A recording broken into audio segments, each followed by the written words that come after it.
Court will come to order. It is Monday, December the 8th, 2025. It's 9 o'clock in the morning, and the Kerr County Commissioners Court is now in session. If you would, please rise for the prayer and the pledge, which will be led by Commissioner Jones. Please join me in prayer. Heavenly Father, we do just thank you for this time that we can join together, living in a country where we can do that openly and freely. Father, we celebrate this Advent season, a time of hope, love, and joy, a time that was looking forward. Father, we know we have a lot of people suffering in this county. We don't want to lose sight of that. Father, so we ask that you just put your loving arms around them. Father, be with them. Give them a time to see something hopeful in their future. Father, be with us. Guide us and direct us to make decisions that honor and glorify your kingdom. And it's in your Son's name we pray. Amen. Amen. I pledge allegiance to the flag of the United States of America and to the republic for which it stands, one nation, under God, indivisible, with liberty and justice for all.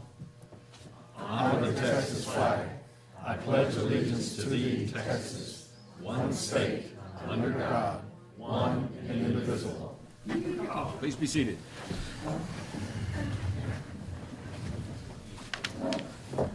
First reminder, put your phones on vibrate or turn them off so they don't interrupt the proceedings. Okay? With that, the first item on the agenda here is public input. This is the opportunity for us to hear what the public wants us to hear, to receive your input. Unfortunately, we don't have the opportunity to give you output because it's not on the agenda. We'll have to put that, if we need output on it, we'll do that on another agenda day. So with that, we ask that you limit yourself to 3 minutes.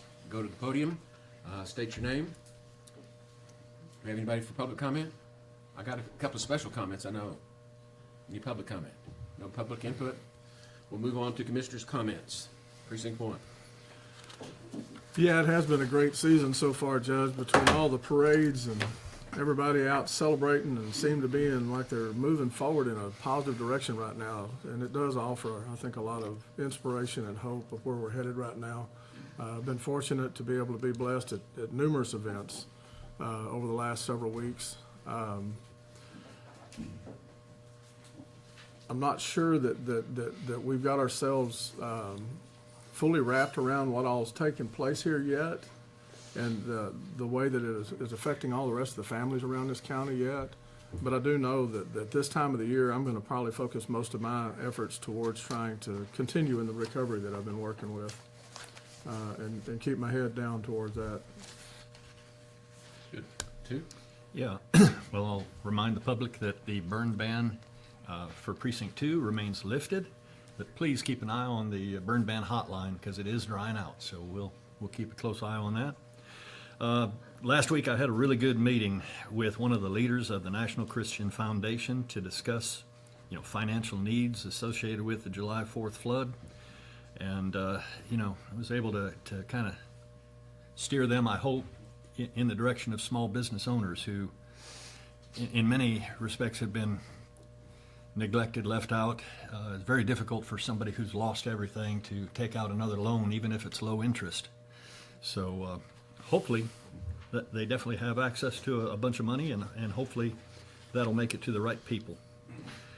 Next, I had several calls from representatives from the American Legion who've reached out about the possibility of using Flat Rock Park for a free concert April 18th to benefit our community post the flood. And they mentioned that Gary Sinise's band, Forrest Gump kind of Gary Sinise, will be there to perform. And so as soon as details are available, we'll get it on the agenda for the court's consideration. I attended the Centerpoint Christmas Market on Saturday. It was perfect weather, a great turnout. We had Christmas carols. The first graders did some songs, 2 Christmas stories, and a surprise visit from Santa. So it was great. If you missed it, check it out for next year. I've spent a lot of time looking at options to hire a fire marshal and establish a permit and fee schedule for Kerr County. Also talked to 2 fire code experts who were recommended by Kevin Palmer, Van Zant County Fire Marshal, which include Dr. Robert Steele with Hiller Fire, who was on the committee that wrote NFPA 855, as well as Dr. Eric Archibald with Hazard Dynamics.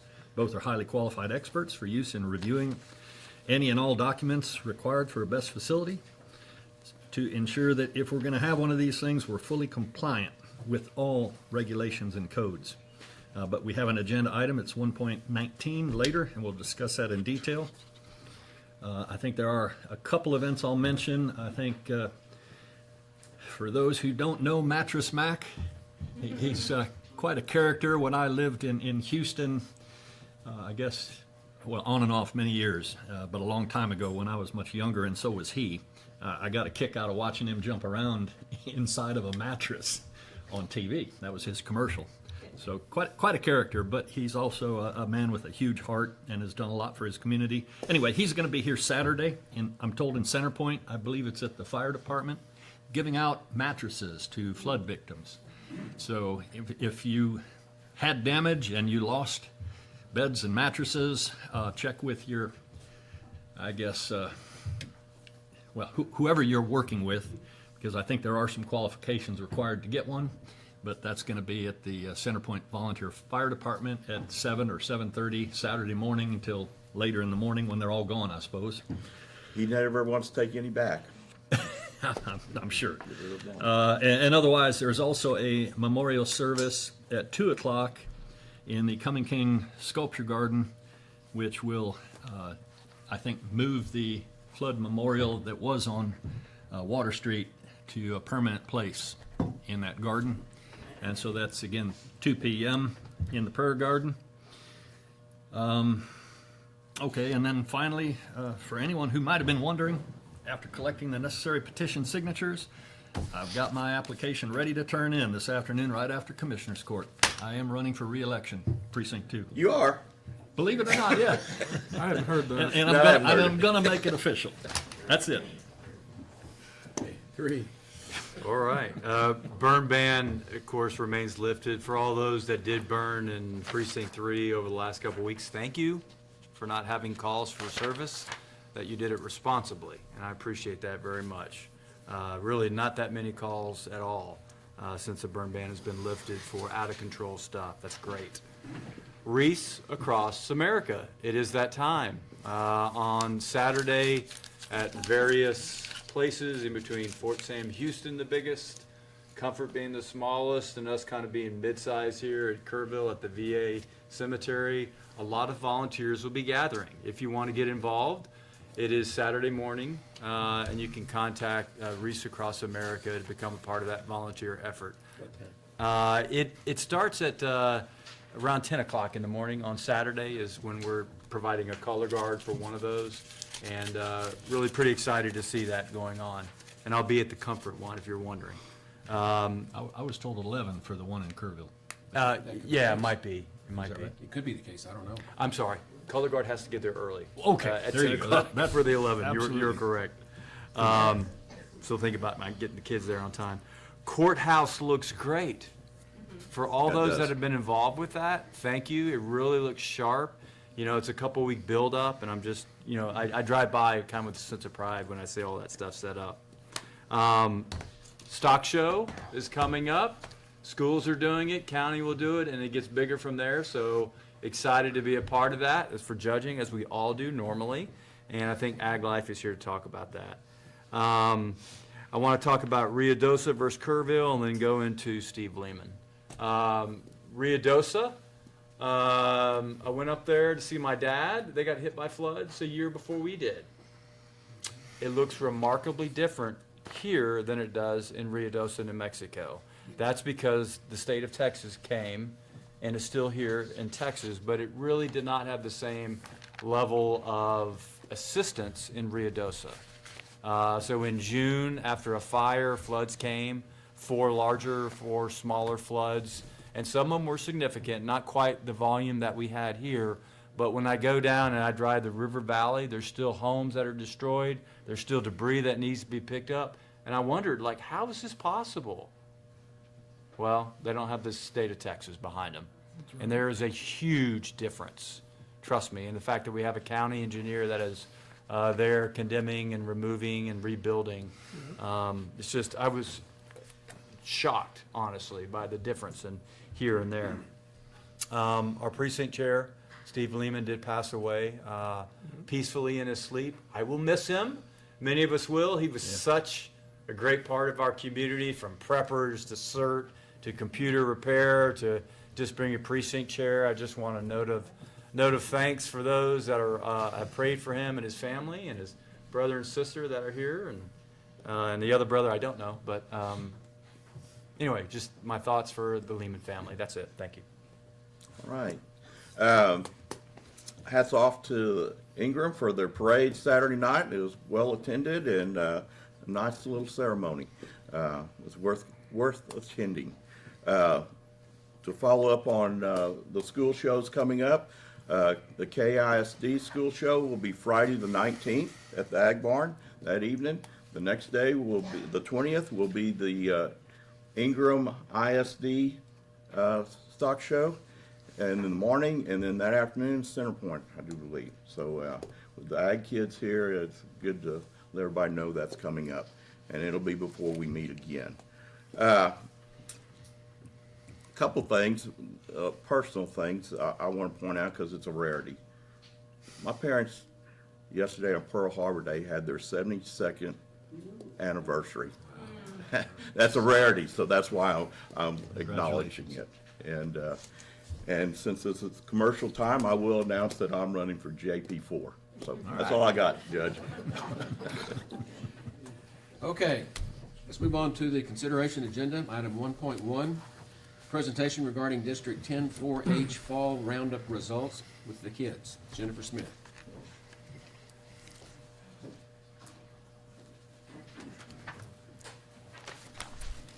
Good morning. We are excited to be here again. It seems like when we come in here, we're able to bring a whole bunch of kids in to really recognize them for what they've done. And so this morning last week we had our fall roundup for District 10, which includes 21 counties, and for various different contests. And this year was very special. We were afraid that, we weren't sure if we were going to have it. The facility, the event center, is very near and dear to District 10's heart because it is the facility that can hold this contest.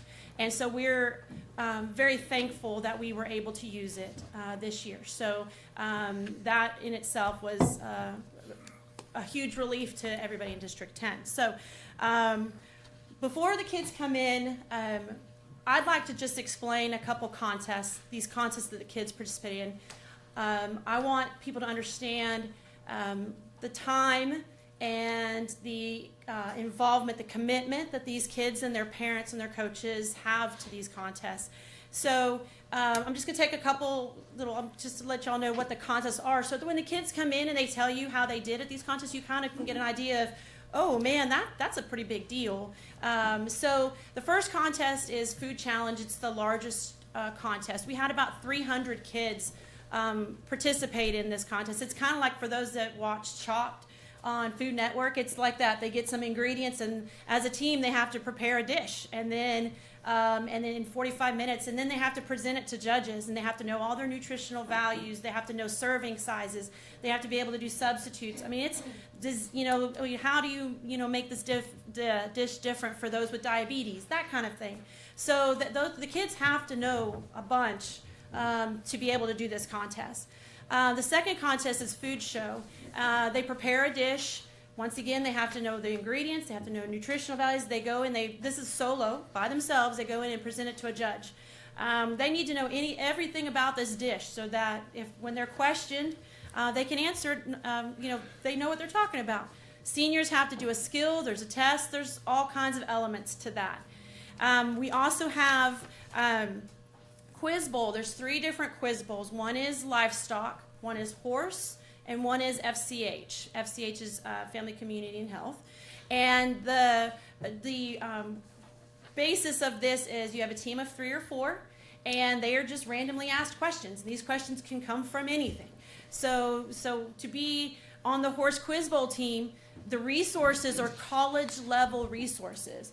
They are given college textbooks to learn anything and everything about horses. Same with FCH and with livestock. And so when you have somebody that's in second, third grade, fourth grade come in and tell you how they did at Horse Quiz Bowl, they are learning college level information. So that's a huge deal. The last is, we have two more. Educational presentation and public speaking. It's just that. They prepare a presentation, they give it to judges. Some use visuals and some don't. And they can have a team or they can be individual. They have to have it memorized. They have to be able to present it. They have to answer questions. And it's not just to two people in a room. It could be a room full of people like this. Just anybody. Their competitors are in that room. So they have to be able to get up and talk to people, to anybody, really.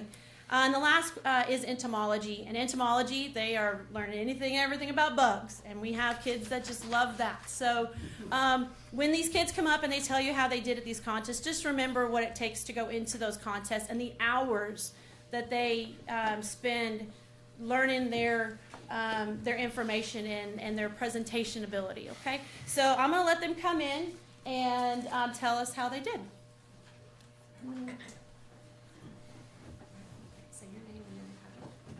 I'm Mabry, and we had 3 contests last week, and I got 3rd place with my food challenge team,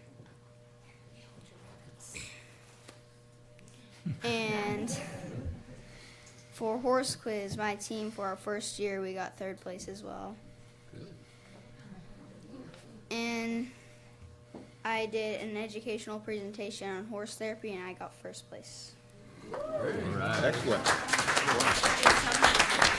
And I'm 9 years old. Do y'all know how to tell them? What grade? I'm 9 years old, and I'm in 5th grade.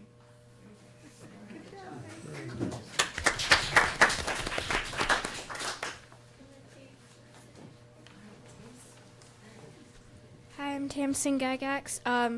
My team got 3rd in food challenge and also got 3rd in horse quiz bowl. I'm 11.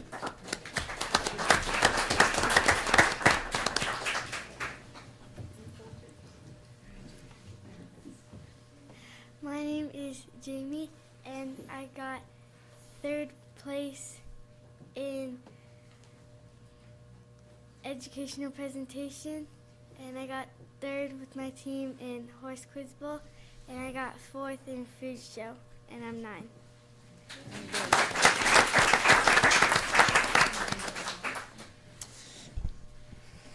My name is Brandon Edwards, and I won 2nd place in educational presentation. My name is Benjamin Hall, and I got 2nd place in educational presentation and 2nd place in food challenge. I'm in 6th grade. My name's Jonathan Hall, and I competed in food challenge contest and educational presentation with my sister. She's not able to make it today, and we got 2nd place at district.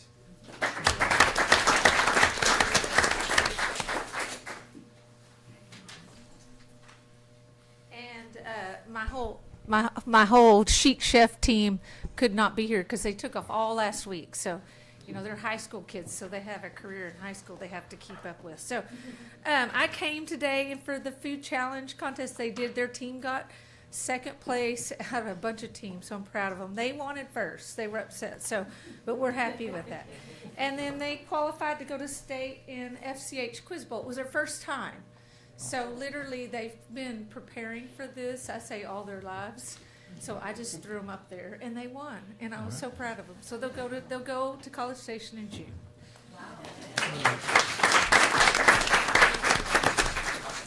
Okay. So if it'd be all right with y'all, if we could do a picture like Of we course. normally do with our kiddos, we would love to do that. So y'all come on in. Send Jonathan in and stand in the middle. Y'all go over here. Bring it all the way, bring to the spirit. Are we staying up here or We're going to see. stand up? Okay, we get Jonathan in the middle. And then if you're taller, step closer to Jonathan. If you're shorter, step away from Jonathan. Squeeze in. Right, get him around the end here. Closer. If you're taller, move closer to Jonathan.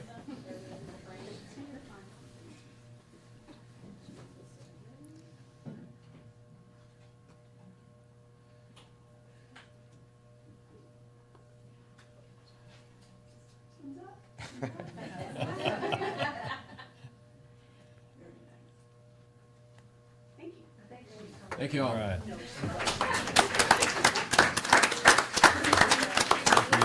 Lisa, if you'll send me one of those, I'd appreciate it. Okay, the next timed item on the agenda is item 1.2. Consider, discuss, and take appropriate action regarding the development of the Guadalupe River Flood Warning System. Tom Moser, former commissioner. Thank you, Judge. Can you bring up 1.2? Next chart, please. Last August, we met, obviously after the flood, and looked at a idea, okay, and a concept to go from, for a flood warning system to go from rain to warning. It was just a concept at that time, but with that, the court, next chart please, issued a court order that says form a team to develop the concept, the goal, definition, requirements of a unified flood warning system, and to present this plan of operations to all the entities involved. Next chart, please.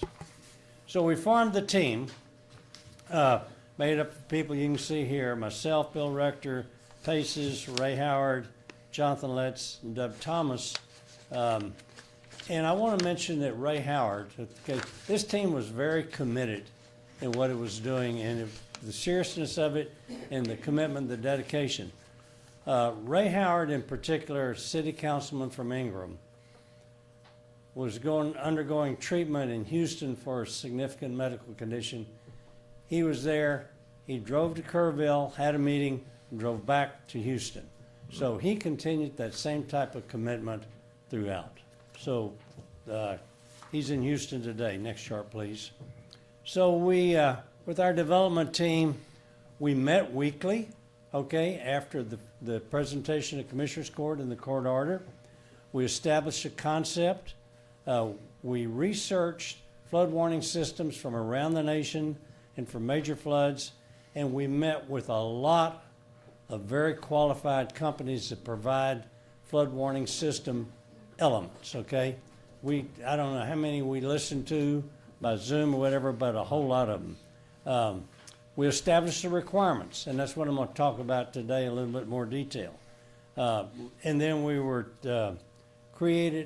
we generate these requirements so that they're high enough level if they go out in a request for proposal that it's not tailored to any particular company. So next chart, please. So our concept is, and I'm going to read it because it's very in-depth. It says, establish and maintain a unified flood warning system with fully automated capability that provides adequate warning for people to reach safety. Next chart, please. So this is, and I've shown you this before, but I just want to do it one more time. This is the architecture and the way this system works. So we literally go from a National Weather Service prediction of a flood or rain all the way through what type of flood it would be and where it would be, what level the flood would be. The next level of information is from rain gauges, 100+ rain gauges around the county. And with that, now you have real data that all of this information goes into models of the terrain in Kerr County. There are multiple models, so that input goes into the mathematical model to predict where the flood will be and to what extent it will be. It then, when it says there's a flood, then it sends that information to two places. Number one, it sends it to dashboards so people can look at it individually and to emergency management coordinators, but it also sends it to, at that level, sends it to a communication center. And I'll talk a little bit more about the communication center in a minute. So we go from weather service, maybe a 50% probability of something happening, to rain gauges, now you're probably at a 90%. The third step is stream gauges in the streams and rivers themselves, okay? And with that, you probably have a 99% confidence that there's going to be a flood in what level at one location. So all of that goes into the communication center, which then automatically sends it out to sirens, road signs, and things like that. But it also sends it out to individual camps or individuals' homes. If they have a receiver to receive the signal that goes out from this communication center, it will activate whatever they have. So if it's a child's camp that has, and I know a lot of them are putting in particular systems, primarily what they're looking at water levels in and around the camps. But if it has a receiver that can receive the signal from this communication center that there's going to be a flood based on rain information, not actual water measurement, then it would activate those systems also. So it's pretty comprehensive. It's state of the art. I don't know of anybody, any place else that has a system exactly like this, from rain prediction all the way through warning. Tom, can Yeah. I interject? Sure. One of the other big advantages of this system is that there will be a dashboard that any member of the public, but specifically our volunteer fire departments, can monitor, and they'll see all the data, all the progress, and you know, certainly if you live on the river, anywhere close to it, or you're part of the first responder group, then you should be logged in and looking at this thing. Correct. The beauty is anybody can. Correct, and they can I'm even looking get that forward to information One from- other point I just Yeah. wanted to make, so the public is aware, I have to give credit to UGRA. They were already working on this before the flood. And, you know, they were getting beat up during certain individuals in July. But at least they actually gave us a head start because they had already had a contract with Kisters, and work was moving ahead on that hydrologic model and trying to advance the whole flood warning system. So Good point. I just Very had to good. say that. Thank you for that, Rich. Next chart, please. So as we establish the requirements, what we did at the very beginning of the requirements, he said, for the entire flood warning system, the flood warning system shall provide flood warning to emergency management. It shall be based on understanding of the history. So this is some company, if they're going to propose, this is what they must adhere to and accommodate. It shall be based on demonstrated capabilities. Shouldn't be looking for somebody that has a good idea but is not proven. So it's got to be demonstrated capabilities that these companies would have.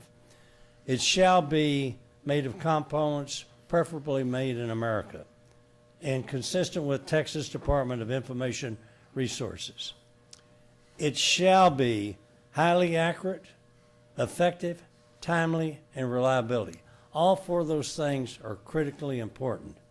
It shall be fully automated, okay? And it shall give a warning of no less than 15 minutes for people to reach safety in the event of a flood. Next chart, please. So what you have, and I think that each one of you have a copy of it, there's 6 pages of requirements, okay, from each one of the elements that I showed you on the architecture. There are approximately 12 different elements that you can see here. Rain gauges, water gauges, flood prediction system, that's the modeling, okay? Dashboards, as Rich mentioned, communication center, communication link, mass notification, siren, speakers, etc., roadway warning, public information, and local warning systems that individuals would have at their own residence or their camps. So with each one of these elements, we have detailed requirements of what shall be met with each one of the elements. I'm going to give you a couple examples. Next chart, please. On the communication center, this is a critically important thing because what it does, it receives the transmission from the prediction system, from the models and thing, said there's going to be a flood at a certain location. It has to be able to receive that signal. It has to then be able to transmit the warning and trigger the signals to the sirens, etc. It must transmit the warning information to verbal communications, to code red and to other things. It must be able to, this is very important, the communication center must be able to receive information from sirens, for example. What's the state of the health of the siren? And it does this many times during every day, okay? The battery's okay, or the console's okay? Is it operational? And if it's not operational, then takes action to fix it, okay? It must have a two-way communication, two methods of communicating from the communication center out to the warning elements. So, example, a radio frequency signal, like kind of like LCRA has, or else a cell signal, but a cell signal that is highly reliable.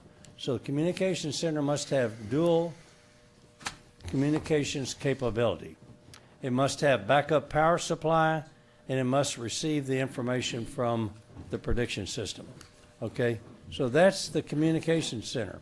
And it's not only one communication center, but the requirement is to have two communication centers. In case one goes down for whatever, the other communication center can step in and activate it. Next chart, please. I'm going to give you an example real quickly of a detail. I'm not going to go into each one of these steps, but this shows you the level of detail that we have in the requirements for the sirens or the mass notification systems. They must be redundant. They must be able to receive the signal. They must have make a statement or siren to a certain level of 70 dB or greater. They must have 99% operational reliability. They must have an expected life of 10 years, on and on and on. So these are the types of things that would go in a request for proposal for the sirens. Next chart, please. So observations from the team now. The reason we began this thing, or you asked that we begin this thing in August, was it was desirable to get something in place quickly, not wait for all of the regulations and rules and so forth. So we've stepped up and we said, okay, we're going to do that and we're going to get it in place as soon as possible. The other key thing is everything that we looked at as an element in the flood warning system exists this very day. Nothing has to be invented. Yeah, the models, the hydrological models have to be fine-tuned for Kerr County. They can be done. And this is critically important. This flood warning system could be in place within a few months after the authority to proceed. So that's where we are now. We're ready to go. For the next step is get the authority to proceed. And then what's dictating the schedule? Funding. Same thing we said in 2016. So here we are today. So people said, get this thing moving. We're ready to move forward. Okay, next chart, please. So moving forward, okay, we've got the requirements established. It appears that UGRA and Tara is here will lead the implementation of the flood warning system. I and perhaps other members of this development team are here ready to support. So I guess the bottom line is let's get it done. So that's it. Be happy to answer any questions. Excellent as always. You could be a rocket scientist the way you work on stuff. It's been since 2016. What do we anticipate cost? I'll give you my. I know this isn't a lockdown. Okay, class, I'll give you my estimate. To do the system that I just described, okay, is probably in the neighborhood of $5 million. Now that does not include fiber optics, the way that's being proposed and part of the state law says that we have to have. But this system with the dual transmission of communication, fiber optics would be nice, but do you need it? Yeah, for some things, especially if you're going to abide by the law. But that's a more expensive thing, so radio frequency and cell signals or satellites sending that signal out, I think the system could be in place for $5 million.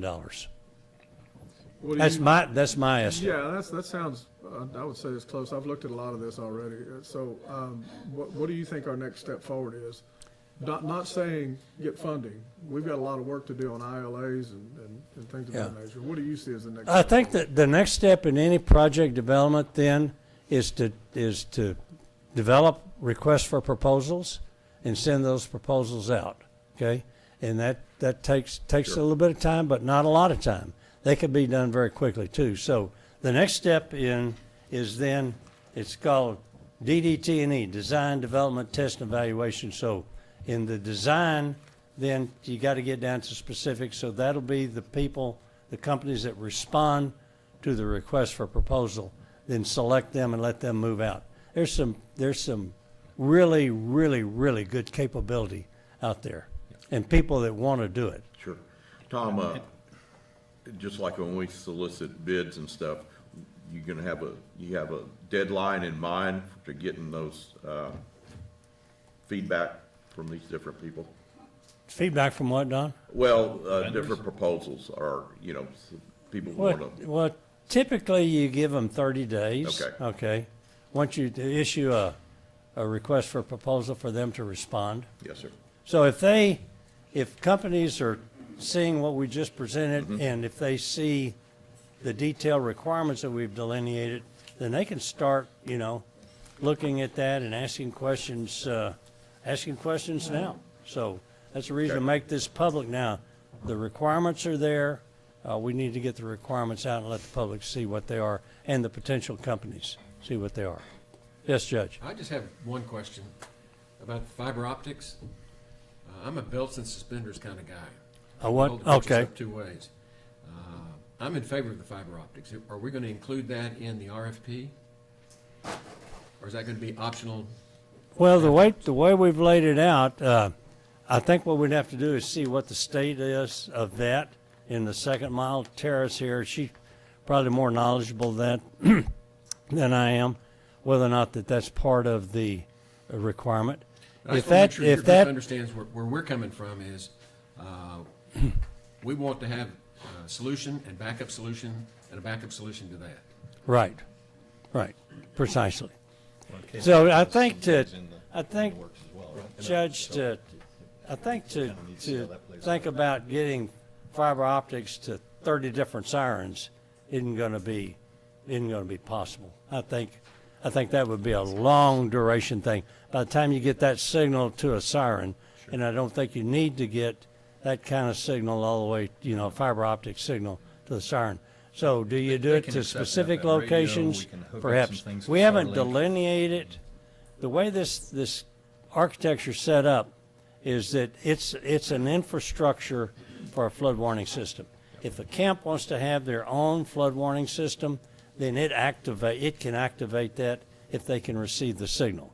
So, and if they're getting a signal through fiber optics, that's good, okay, but also through the infrastructure proposed. I think it'll also depend on the vendor. We're going to kind of leave it up to them to identify what the most expedient way to communicate with their device is, whether it's radio frequency, fiber optic, Starlink. Sure. That's going to be part of their proposal You that got we'll it. evaluate Right. when we get together on this. Well, my concern is this is a very grant-rich environment out there right now. And the comptroller's office has conditioned their grant on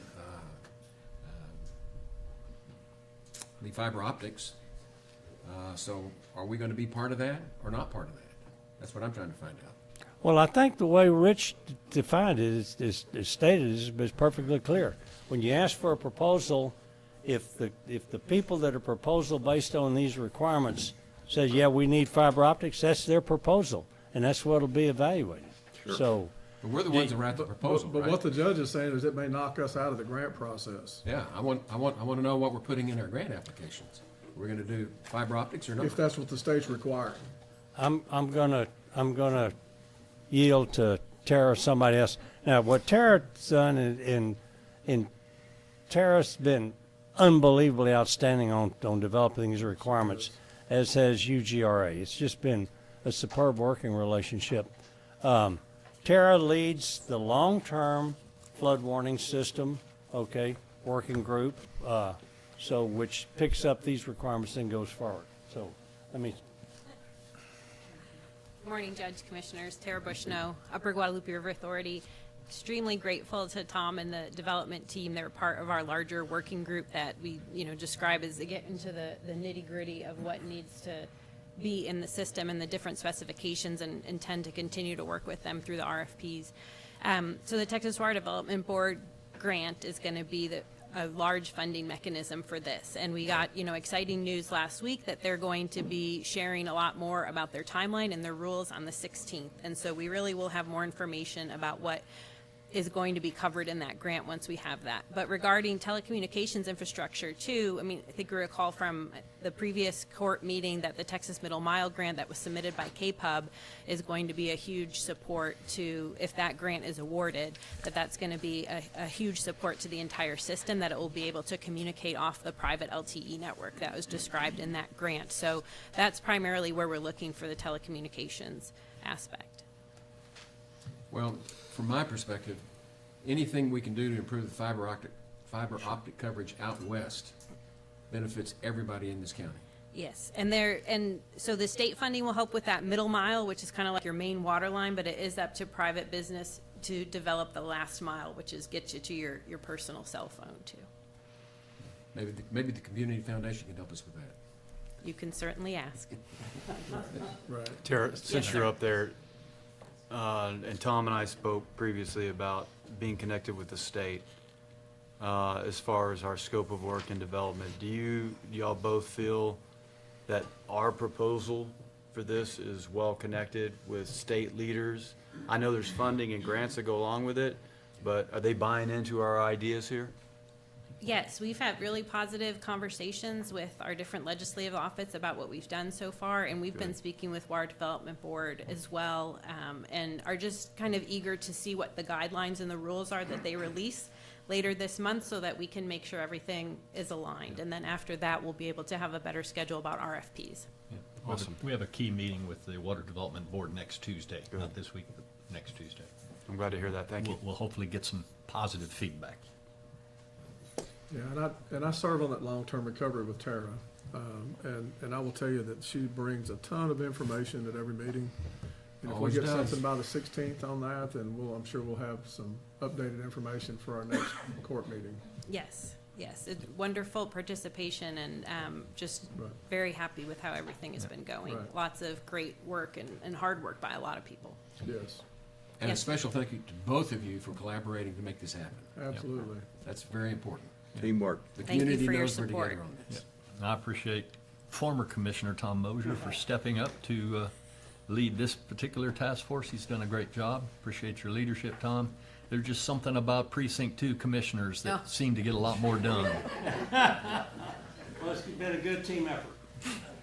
Something different through that corner of that ceiling up there. Yeah.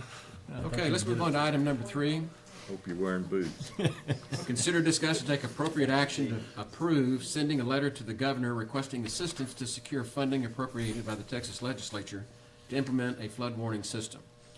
And I don't see William Whitson here, but this is a concern that we were trying to get everything expedited for this flood warning system. And in doing that, the idea came up to send the governor a letter. Well, the governor found out about the letter coming.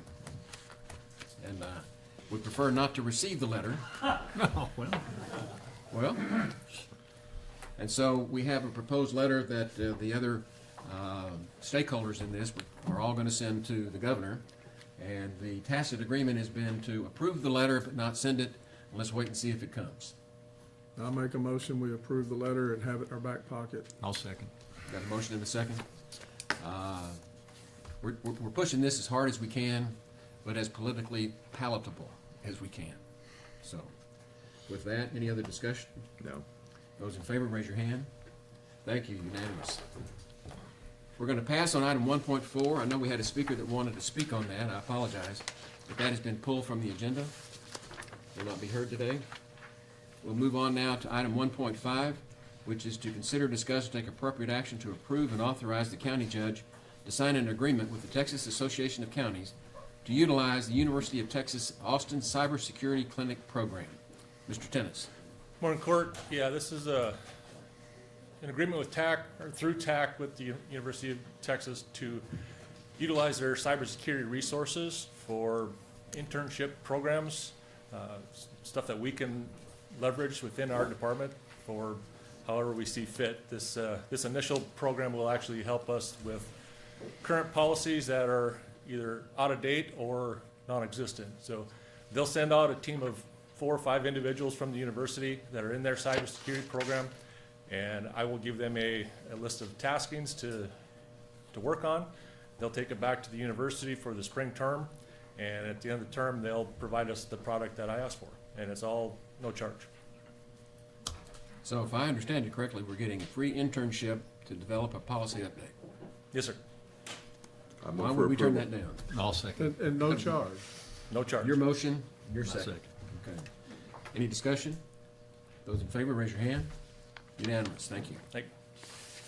Item 1.6, consider, discuss, and take appropriate action to approve and authorize the county judge to sign an agreement with Weaver Technologies for the implementation of multi-factor authentication for the entire Kerr County network. Mr. Tennis. Yes, so this is the next step in securing our network at the user level. So basically what we're looking at doing is implementing MFA at the system level, which means every time you sit down at your laptop, remote, desktop, whenever you're accessing the county network, you'll have to authenticate in through either a physical device or an app on your phone. So the implementation plan will start roughly end of January, and then we're still developing the plan itself, but we'll probably go slowly department by department, so it's not a huge intrusion. So every time we log in, Yes, sir. Oh, boy. We all enjoy that. I liked you. Used to. Understood. Well, it is a pain, It is. Yes, but it is secure. Right. Commissioner 3 will actually be fully aware of what I am looking to implement, because that is something that the DoD has done for 15 years already. On a phone, it's easy. Laptop is harder. It gets to be a little bit of a It is chore. Some of the hurdles will be over at within the jail, where physical tokens will be issued to users. But everybody that's got a county phone will be able to use the app on their phone. Even personal cell phone devices can be utilized for this, because it does not open the personal phones to any type of a records request. It's just an authenticator app. Okay. Move for approval. Well, that was a hesitation, right? I second. Got a motion and a second? Any discussion? Questions for Mr. Tennis? This is where we gotta go, right? What are you anticipating for a launch on this? Last week of January. And then we're going to kind of slow roll this out, but it is I don't want to say it's directly CGIS driven, but it is the way ahead. We have to get there. Oh, yeah. Tell us about Weaver Technologies. Is this a new company, or this one we've been working with already? How'd you find them? This is our vendor that we use for managed services. So anytime we have to do something that's kind of outside of our normal day-to-day stuff, we rely on them for project implementation. Now, they have extensive history with our backbone equipment, so what we're looking to implement will seamlessly integrate into what we already have in place. It's just the next step to get there. Yes, sir. Thank you. Any other discussion? Those in favor, raise your hand. Reluctantly. Yeah. Going slow. I don't know. Unanimous, thank you. Thank you. Item 1.7, consider, discuss, and update on matters related to the Hill Country Energy Subregional Planning Commission. Commissioner Paces. Thank you. Well, first and foremost, the next Hill Country Energy Subregional Planning Commission board meeting will take place Tuesday, December 16th, 1 o'clock in the Kendall County Courthouse.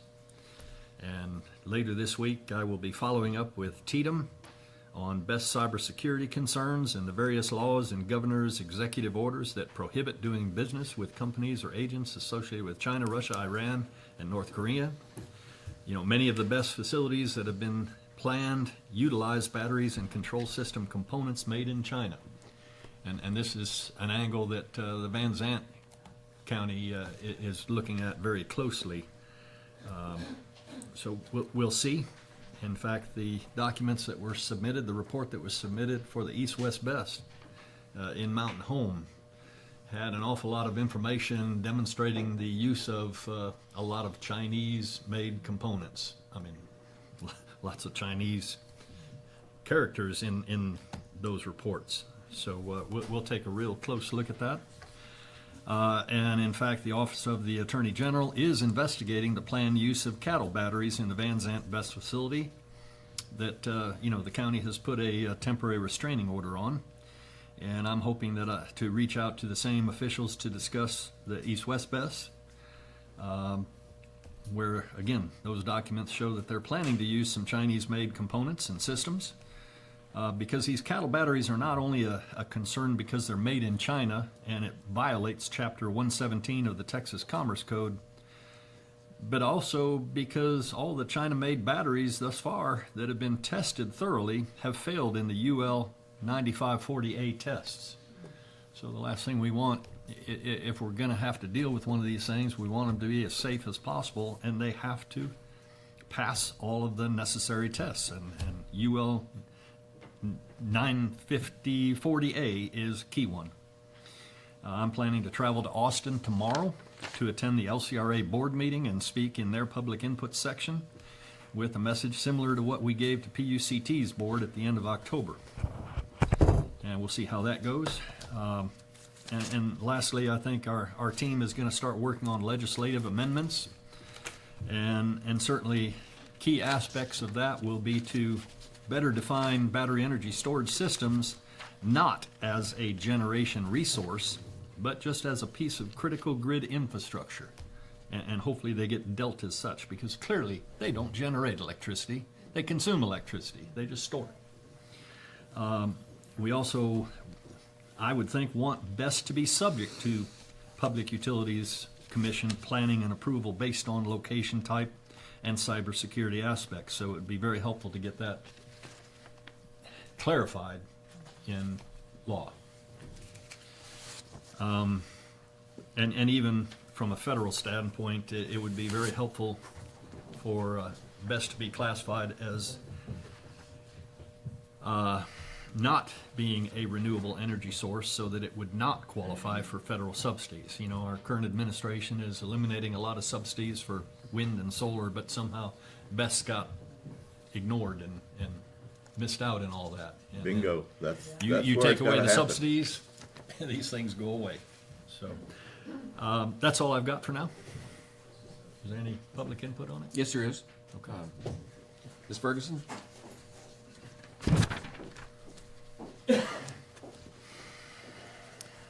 Barbara Ferguson.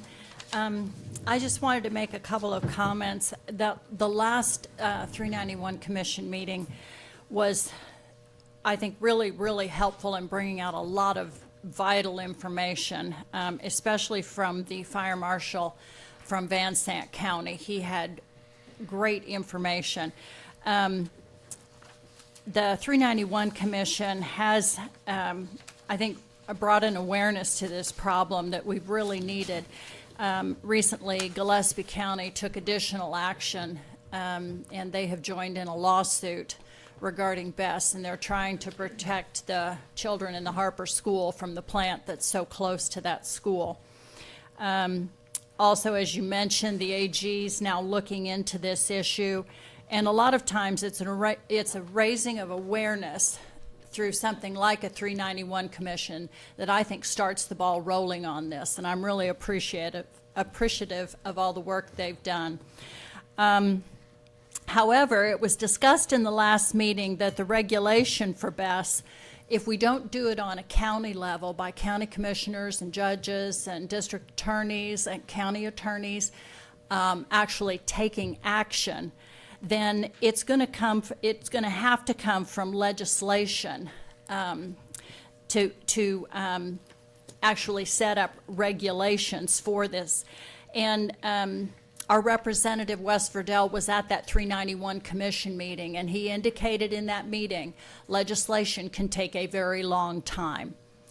And we don't have a long time for some of these plants that are being built, including the one up at Mountain Home. The other ones that are being talked about, Harper, which will affect our county. It will draw in our volunteer fire department personnel if they should have an issue there.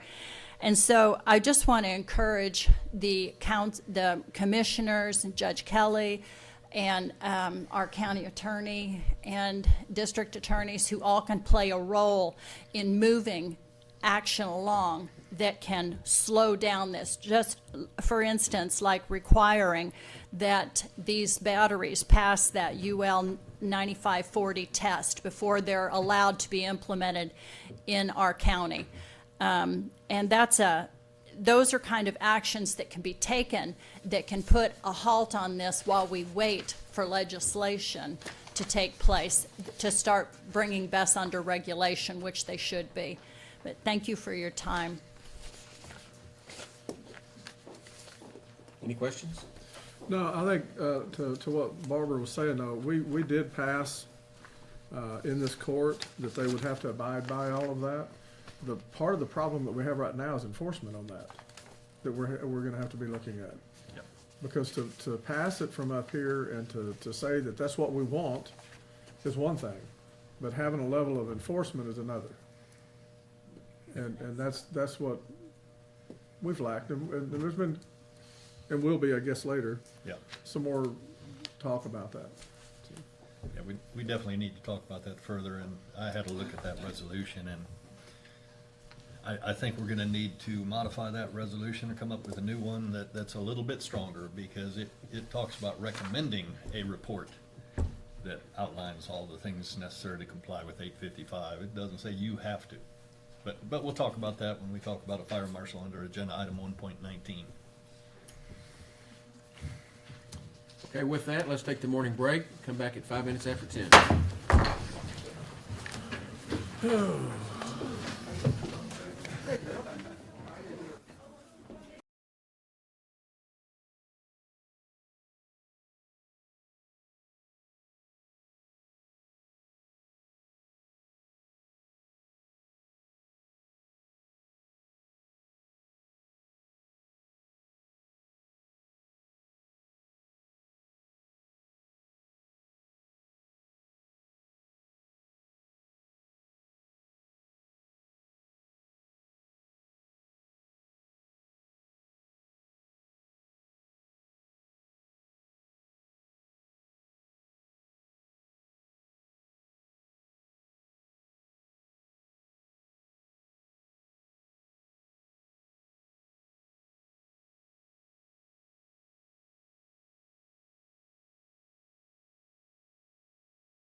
That's not a very good run, I'll tell you.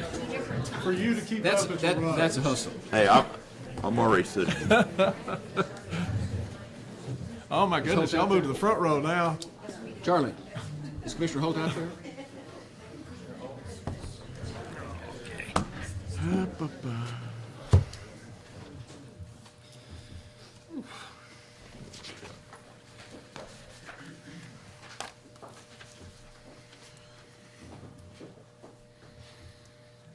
We got a quorum. Okay. Yeah, we do. Court will come back to order.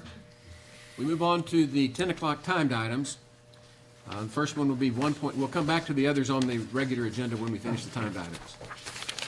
The first one is 1.11, consider, discuss, and take appropriate action to accept a monetary donation in the amount of $100 on behalf of Kerr County Veterans Service Office. Ms. Sanchez. Good morning. Well, we received a donation of $100 and was up to support our veterans activities. An item which helps pay for our Memorial Day, well, any day that we do for veterans. I Make a move for approval. All right, I'll second. Got a motion and a second twice. beat me. Thank you. Any discussion? Those in favor, raise your hand. Unanimous. Thank you. Item 1.12, consider, discuss, and take appropriate action to accept the quarterly report from the Veteran Services Advisory Committee. Mr. Noller, good to have you back. Good morning, I'm Gary Noller, 140 Ray Drive, Center Point, Precinct 3. Very happy to be here this morning. Jenna just had a brief issue that was quickly resolved. When I was here last time, we were very happy that she showed up with her award from Texas Veterans Commission for her outstanding performance. She also was nominated for Citizen of the Year with the Kerrville Daily Times, but someone else was selected, so we're going to revisit that again next year. But the advisory committee has met with Jenna and Chase several times over the past quarter. Performance is continuing to be excellent. One of the things that we finally got recently was the GDX report from the VA. That's a geographic distribution of expenses, which describes by county how much money the VA expends. So you can go to any county in the United States and find this number. They do it every year. This year it was late. Usually comes out in May. Didn't come out until, I don't know, September or October. But very briefly, it said that direct expenditures in Kerr County was $51 million and indirect expenditures were $72 million for a total of $123 million. The direct expenditures is money that actually goes in veterans' pockets, and that's generally through the disability payments to veterans themselves, pension payments to veterans, as well as survivors and dependents benefits. Indirect is medical care, and that's based upon the stated residence. So veteran living in Kerr County going for medical care in San Antonio, it still gets credited to Kerr County because that's where the veteran lives. So I went back and took a look and see how that looked. So it's $123 million as in fiscal year 24. We're already in fiscal year 26. In 2014, it was $68 million. So it has grown from $68 million over 10 years to $123 million. And some of that's due to the annual increases, but a lot of that's also due to the fact that the veteran population is being served by its veteran service officers to be able to have the means to go in and file their necessary claims and collect their due benefits. I'm only going to report 1 month for the Kerr County. The numbers we got from Jenna was claims submitted to the VA department resulted in a retroactive payment of $120,000 to Kerr County, an annual of $128,000. So for 1 month, the impact to Kerr County is $405,000. $405,000 for 1 month. And I think that's it shows very outstanding work on behalf of the county service officers to process those claims and to get them back. And that number will bounce up and down from month to month due to how fast the VA might settle claims. Also, I noted on the report that there were 17 new clients. That's down a little bit. We had pretty much of a surge during the PACT Act that came out in August of 22. So things have kind of leveling out a little bit. In meeting with Jenna and Chase a couple of weeks ago, Jenna laid out her plans for next year. It's going to be very active. She's got a lot of stuff on her plate. The primary responsibilities of the Veteran Service Offices is to help veterans with their benefit claims to the federal VA, but they do other things, and they've hosted some training sessions in town. They're looking next year to doing another Veterans Benefit Fair in September, which was not this past September, but the one before, was very well received. So Jen and Chase don't sit on their hands. You know, they take initiative, they look at things that they can do, and they jump in and they get it done. And that's what we want to see. That's what we, as an advisory committee, wants to have in our Veterans County Service Officers. We just got done with Veterans Day a little less than a month ago. The big highlight there was the dedication of the Allie Burton Jr. building up the street here, which houses the offices of the Kerr County Veteran Service Office. Mr. Burton was thankfully able to be there. There was some doubt a while whether he would be able to attend, but he did. We certainly want to acknowledge everybody that participated in that. We appreciate all the commissioners coming out. The Comfort High School Junior ROTC did an excellent job with the colors and helped. I was asked by a couple of people why there isn't a courthouse ceremony on Veterans Day, and I said, well, one of the reasons there's not a courthouse ceremony on Veterans Day is because nobody steps up to do it. And this year, the county did do the Allie Burton building, but there's so many things that happen on Veterans Day and during that week, really. And that same day, on Veterans Day at 2 o'clock, Tybee High School has a very nice Veterans Day ceremony, and I think they're wanting to kind of take the lead. And talking to the colonel out there, he would like to get the students of this city more involved in knowing and understanding, recognizing veterans. So I generally tell people, well, if you don't have anywhere else to go, go out to Tybee High School and participate. The VA does their deal on Saturday, always the second Saturday, and that was well attended again this year. Veterans Day was on Tuesday, and for me it started on Friday, and I had more places than I could go to, be all right honest with you. I missed a few things. But Kerr County has a lot of veterans-related things. We not only have the Kerrville VA Medical Center here, we have a national cemetery. A lot of people don't recognize that's a national cemetery out there, but this is a national cemetery. It's closed, it's a small cemetery, but it's beautifully maintained. It's not ignored, it's not isolated from the standpoint that it doesn't receive attention. There's just no new burials out there. And that was on property that was originally owned by the Brown family, the founders of Kerr County. The Brown Cemetery is out there right next to it. And you know, there's always some ongoing effort by local people to see if we can do something to get particularly a state cemetery located closer to Kerrville, and that'll be one of the things that's on the agenda coming up in the next year. But in addition to that, we've got a nice memorial out here on the lawn. We now have the Allie Burton Jr. building up the street from us. I believe, if I'm correct, there's a Veterans Memorial inside Callow Theater as you go up the stairs, up on the top there, I believe. It's been a while since I've been down there. And we have in the city, we have a Memorial Park. Memorial Park, thousands of people go by it every day, and I doubt that they even know what they're going by. It's over there where Memorial Boulevard and Water Street and Broadway Street come together, that little triangle there, and the mini mart sets on it, and there's that little slip of land right on the corner with some trees on it and some grass. That's Memorial Park, city-owned. It's one of the smallest city-owned parks in Kerrville. The only smaller parks in Kerrville are the boat ramps on the Guadalupe River. But that park was dedicated in like 1937, and it was done by a group of mothers of World War I lost. And the city does a good job of maintaining it. It went for a long time, didn't even have a name. Finally, one day I stopped there to say, why in the world is there a flag here on this corner? And then I found out why there was a flag on that corner. It's because that's Memorial Park. And if you go to the city parks in Kerrville, look at how many of them have flags flying. A couple of them do. but not all of them. But there's a flag flying at Memorial Park, and justly so.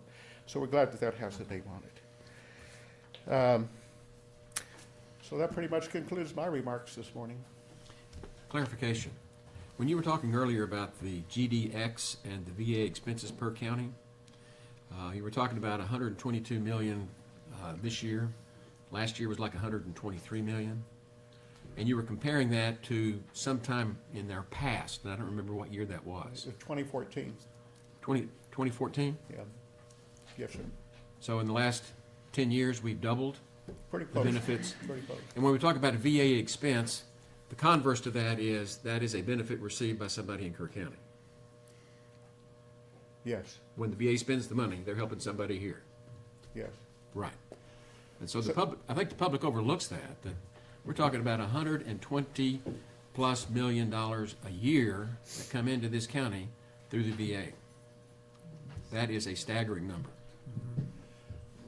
One of the things I used to do is I used to say, well, if that was a $50,000 a year job, how many jobs would you have to put that much money into it? And it's a pretty staggering number. Yes. And that's one of the reasons why the advisory committee, 15 years ago said we need to get some service officers in here because there was an unmet need. There was a lot of that stuff that just wasn't being done because veterans didn't have a place to go to that was convenient to them. And they needed to have accredited people that could help them with those things. So we appreciate the county in maintaining the two people we have. We want to keep them. Well, and I remember years ago when I first took office, I tried to go through a process of educating the public on what services we're required to provide as the county, and what services do we choose to provide that we believe are important enough that we do it, even though there's no legislative mandate to do it. And at the top of the list was the Veteran Service Organization, the Veteran Service Office. Well, I move that we accept the quarterly report from the Veteran Services Advisory Committee. Second. Got a motion and a second to accept the report as presented. Any discussion? Just one other question for you, Gary. In terms of medical treatment for our veterans, how much of that is available locally at our VA hospital versus those who go to San Antonio or elsewhere? You have an idea, guess? I can't really answer that question, although I will say this. There is community care, and Kerrville, or Kerr County, most of Kerr County, is far enough away from San Antonio that a veteran can request care in the community versus going to San Antonio. Good. And so I had knee replacement surgery in February, and I said, I don't want to go to San Antonio and have knee surgery. I want to go to Kerrville and have knee surgery. Well, the Kerrville orthopedic surgeons don't work with the VA. So I went to Fredericksburg and went in at 5 o'clock in the morning and went home at 1 o'clock in the afternoon, got my knee done, and it's paid for by the VA. Okay. So there are still some things. I went to San Antonio last week. There are some things that kind of make sense to go to San Antonio, some things that doesn't make sense to go, but that's one of the nice things, I guess, about community care is the veterans can kind of work with the VA, and if they have a local doctor that will provide services, they don't have to make that trip into town. Sure. Into the city. Chiropractor is probably the number one. Yeah. Where you go for community care around here. Yeah. Well, and obviously, the more we have better medical services available in Kerr County, then the more we benefit from that Yeah, we do. $123 million We do. that's Saves coming our local. way. So that was kind of my point. Thank you. Great report. And thank you, Jenna, for everything you've done. If you are listening on YouTube or if you are here, I'm going to challenge you. If you think we need a different Veterans Day ceremony, email me, call me, text me. If I get over 100 responses, I'm calling Jenna.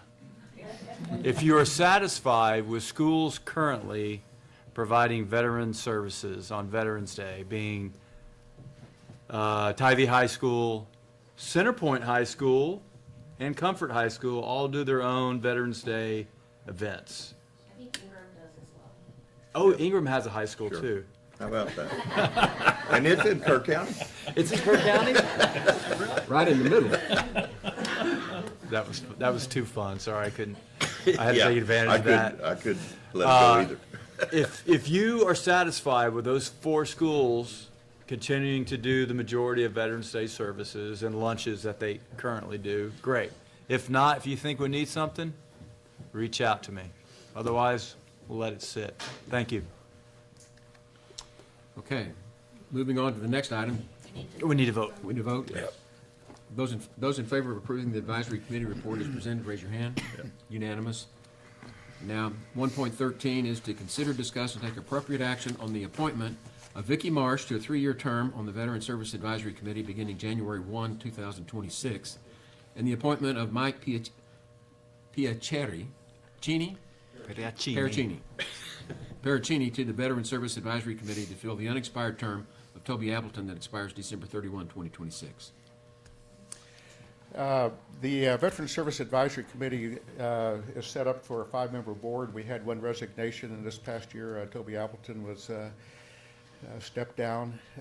His term would expire December 31st, 2026. We'd like to fill that with Mike Piercini. And then Vicki Marsh, she's one of the original members on the Veteran Service Advisory Committee. Her term expires at the end of this month, and we'd like to reestablish her on another term beginning January 1st. Good, I move for approval. Second. Got a motion and a second to approve the reappointment of Vicki Marsh to the Veteran Services Advisory Committee and to appoint Mike Pericini as also to the Veteran Service Committee as presented today. And I want to acknowledge Mike Pericini. He and I marched together in a Veterans Parade that was not sponsored by one of the high schools. We did it ourselves. Jeff Harris and I were kind of wetted at the hip on that one that we did. The problem with some of these county or city programs is getting them organized and coordinated with the other events. We did that one at the crack of dawn. It was cold as could be, but it was probably the best march we've had. When was that? When was that? 3 years ago? 4 years ago? Okay. Thank goodness I didn't miss out on that this year. But it was fun. We had people that were riding on vehicles. We had people that were marching, and we started up kind of where the ACC is, and then came down all the way to Louise Hayes Park and where the river trail is now. And it was truly a march. And we shut down Thompson Drive, and it was, I think it was noteworthy for the whole community when we did that. Anyway, that's my discussion on it. Anything else?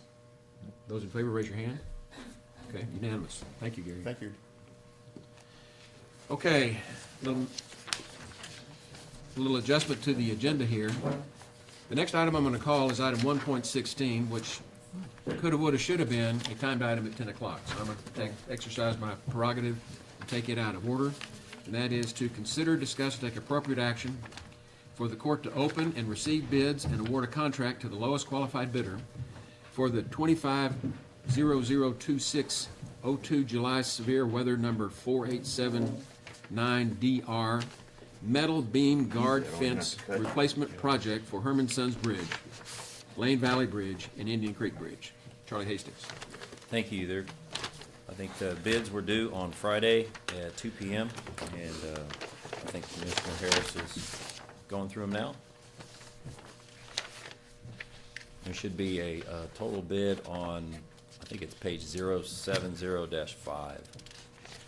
We have 3 bids. Okay.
These bids are just for the metal beam guard fence? Yes, What sir. it is? Got a lot of paperwork for metal beam guard fence. Yes, sir.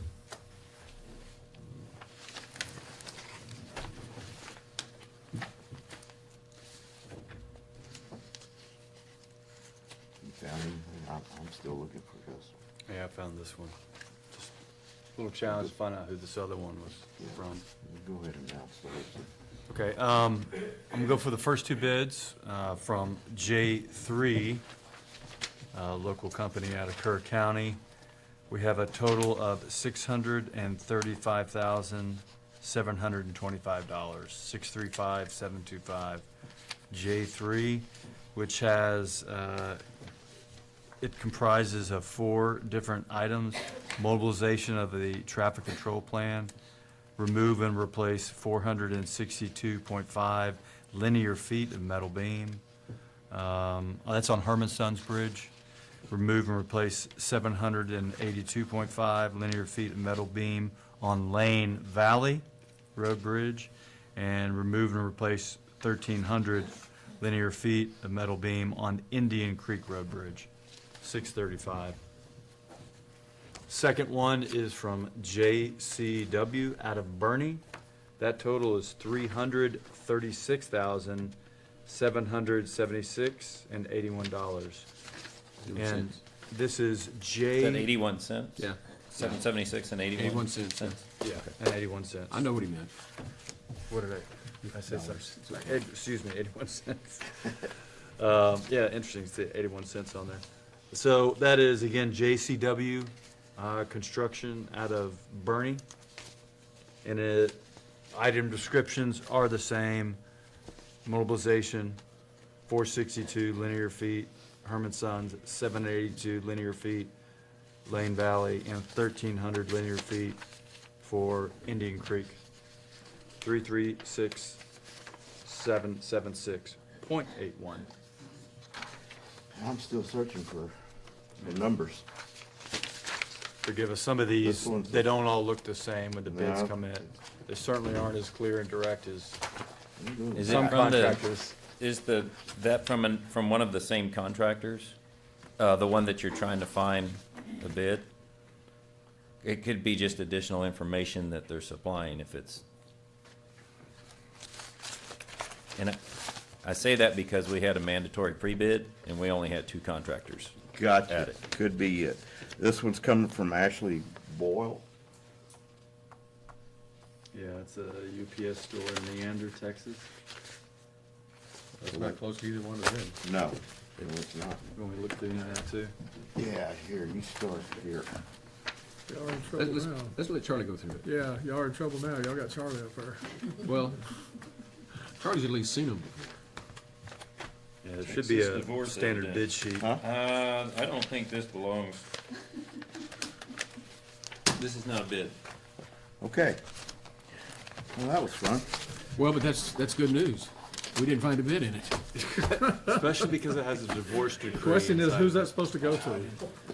You go back to county clerk. Let her, they'll figure it out. So you have your 2 bids, sir. Thank you. Okay, and Oh, then you're gonna retire and consider those and come back with recommendations? We really would like to look these over. We're still visiting with FEMA about reimbursement amounts, and we Right. just want to make sure that everything's tight. Having this information, in addition to, we opened Cade Loop last month, I think the court's going to want to probably take that same stance when we get to Cade Loop. Okay. Thank you. Yes, sir. Okay, Oh, but I do need for the court to, I apologize, there is some action I'd like you to take, and that is to, Receive. you've read them aloud, but I'd like you to receive those bids. I make a motion that we receive the bids Second. as presented. Motion and a second. Any discussion? Those in favor, raise your hand. Unanimous. Thank you. Thank you. Okay, back up to 1.14. Consider, discuss, and take appropriate action for the court to authorize the county judge to execute project completion forms and signatory authority and delegation of forms for phases 2 and 3 of the East Kerr County Center Point Wastewater Project, TWDB number 10366. What number, Will?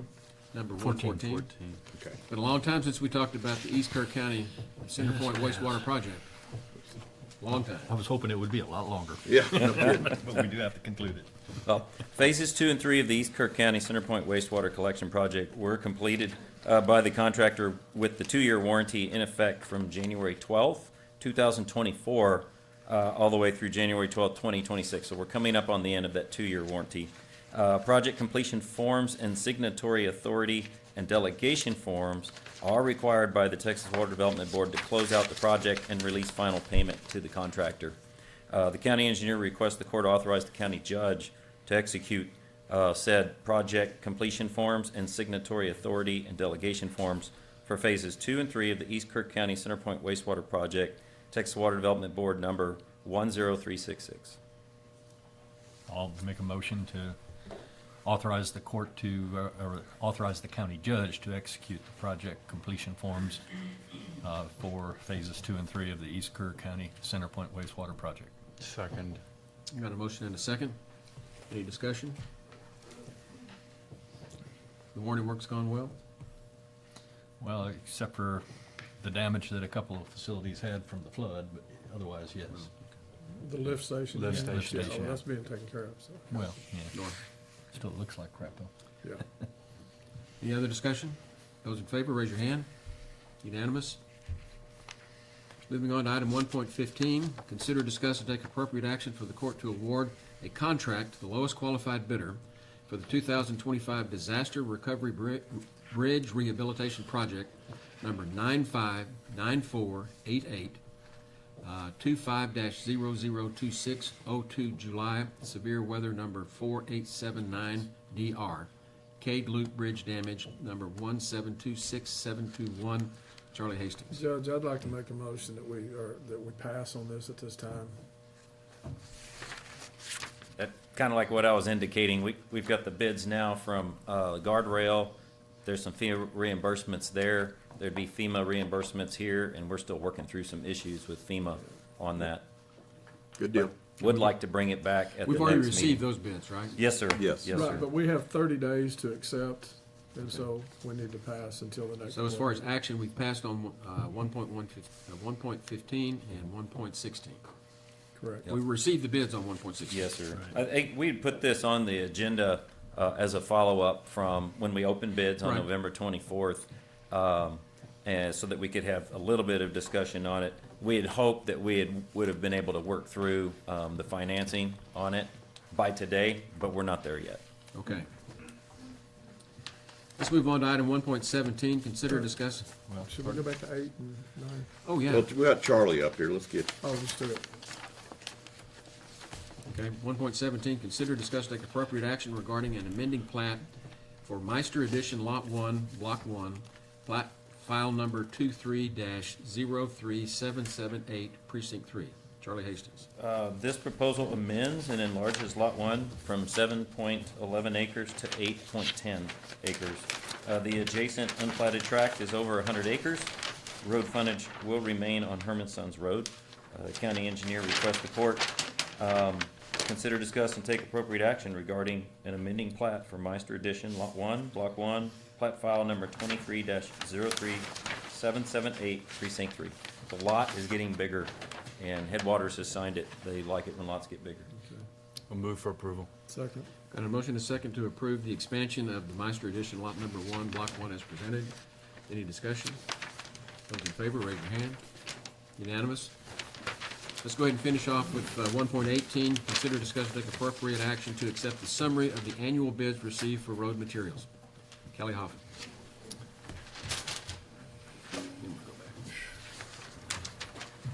I've included the current material bid summary that's good until January 1. And then the current one that will go into effect on January 1. What was kind of interesting is really overall, prices didn't change too much. It seemed like either their material went up and then their delivery went down, or the material went down and their delivery went up. But I didn't really see anything that really stood out. The biggest thing, which should be a pretty significant savings for the county, if you go on the second page, of the 25, 26, it's got the emulsions. And the two emulsions that we use the most is CRS 2P, the P is for polymer.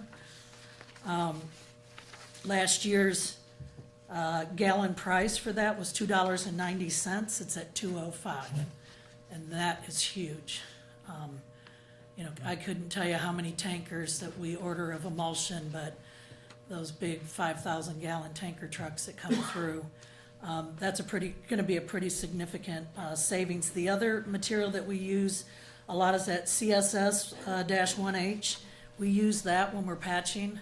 If we go to repair the road edges, they'll put that CSS-1H down and then put the cold mix material down, and it's enough that it's sticky and will help hold it together. It's also used with potholes and things like that. But if you look, last year's, or the current number until January 1 is $2.50 a gallon, and the bid price from Ergon was $1.90. So it was interesting to see that because especially those, the emulsion prices never seem to go down. So I thought it was very, very interesting on that, and that should be some pretty significant savings, especially the CRS-2P. But all the other materials, like I said, and I gave you last fiscal year 24-25 scorecard, and then I gave you this one. So you can go through and kind of look through. There was nothing really that jumped off the page to me except for those two emulsions, which the CRS-2P will be a significant savings, which will be good. So at this time, I'm asking the court to, What's your analysis on the why and the significant discount? That's a oil and gas Yes. product. Yes. Right, made at Petroleum. refineries.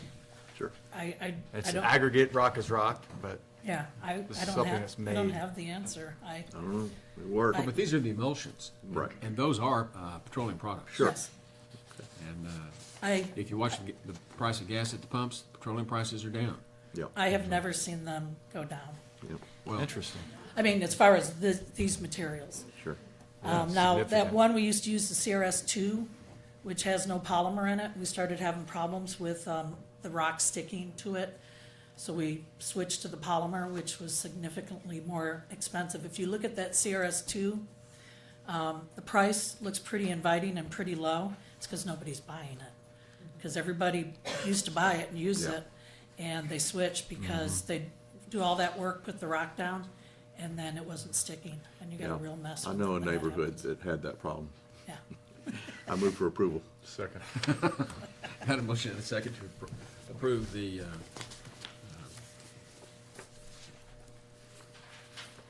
let me get it said right here.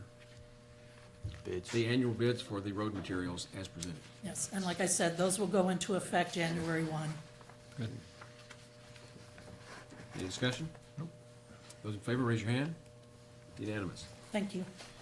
Okay, I'm gonna pause right there, mainly because Commissioner Paces has got the next item, but we're gonna go back and finish No, up that's the earlier part of the I agenda. agree. Need to. 1.8 is passed. 1.9, consider, discuss, and take appropriate action to address the possibility of prohibiting the sale or use of restricted fireworks, skyrockets with sticks, missiles with fins, in any portion of the unincorporated area of the Kerr County pursuant to local government code number 352.051 for the December fireworks season. And every time this gets put on with my name, and I have to look to the end of the bench, to precinct, Commissioner Precinct 4. Well, How do we look? Today it looks all right. But you know, the fireworks will start mid-month or a little bit later. And so this is open for discussion. Let's get everybody's thoughts. I figure, Who wants to talk about fireworks? You can only restrict them if We- the index is a particular. yeah, and it's not right now, but correct me if I'm wrong, Heather, we can come back later if conditions do change. You have to, in order to do it under this section, you have to do it by a particular day. Okay. I suspect that's next week if we're doing it today. All right, then I move, well, I say we pass. We don't prohibit. Just pass? Yeah. That's what's We're good with that? So 1.9, we will pass. Thank you, Heather. I forgot that.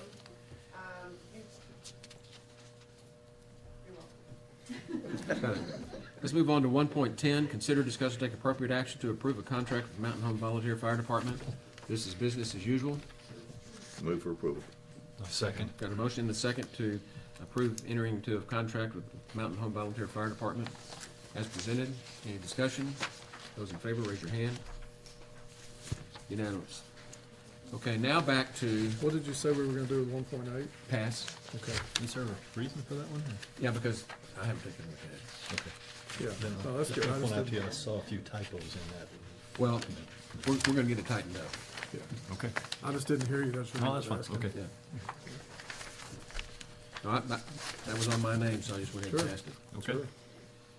Okay, item 1.19. Consider, discuss, and take appropriate action to determine options for fire marshal services and related costs and fees in Kerr County. Mr. Paces. Yeah. All right, thank you, Judge. And you should have a little packet of information in front of you that, apologies for getting it kind of late, but it's something that's come to my attention here recently, particularly as a result of our 391 SRPC meeting and having Kevin Palmer, Van Zant Fire Marshal, here and having in-depth discussions with him, and based on the experience of other counties, we're the one county in the 391 that doesn't have a fire marshal.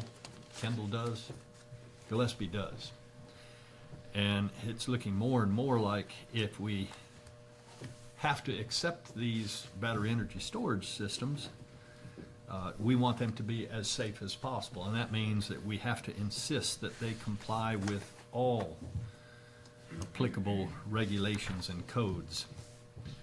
And, that's kind of a mouthful because it takes a lot to comply with NFPA 855, and then there are other related NFPA documents, and then there's UL 9540.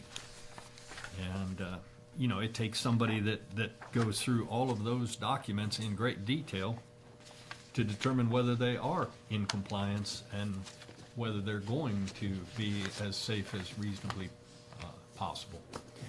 And it's been kind of pointed out that, we can utilize the state fire marshal's office, but we should not rely on them, and they won't look at plans and documents submitted ahead of time. They'll come in and do an inspection kind of after it's been installed. And to me, that's an injustice even to the developers, to wait until they're ready to operate and then tell them, oh, they're not in compliance and you gotta jump through this hurdle, this one. So, the sooner that we have somebody putting eyes on this stuff, the better for everybody. And, we're starting to see that a lot of best developers are having difficulty in complying with all of the codes and regulations. So be it. I mean, that's, I guess, their problem. But I do think that one of the steps that Kerr County needs to take is to get a fire marshal in place, because one of the documents you have in that packet talks about Chapter 352 of the local government code that gives us the authority to have a fire marshal. And then later on, it gives the fire marshal the authority to establish a permit and fee schedule. And it's, a permit and fee schedule that necessitates,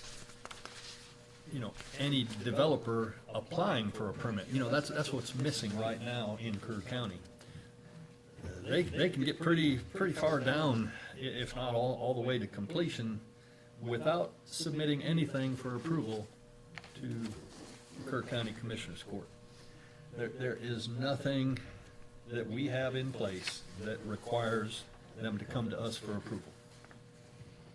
As long as it's in the unincorporated area of our county. And I think we need to change that I went back and looked at the court order from last year, and we were talking about it briefly.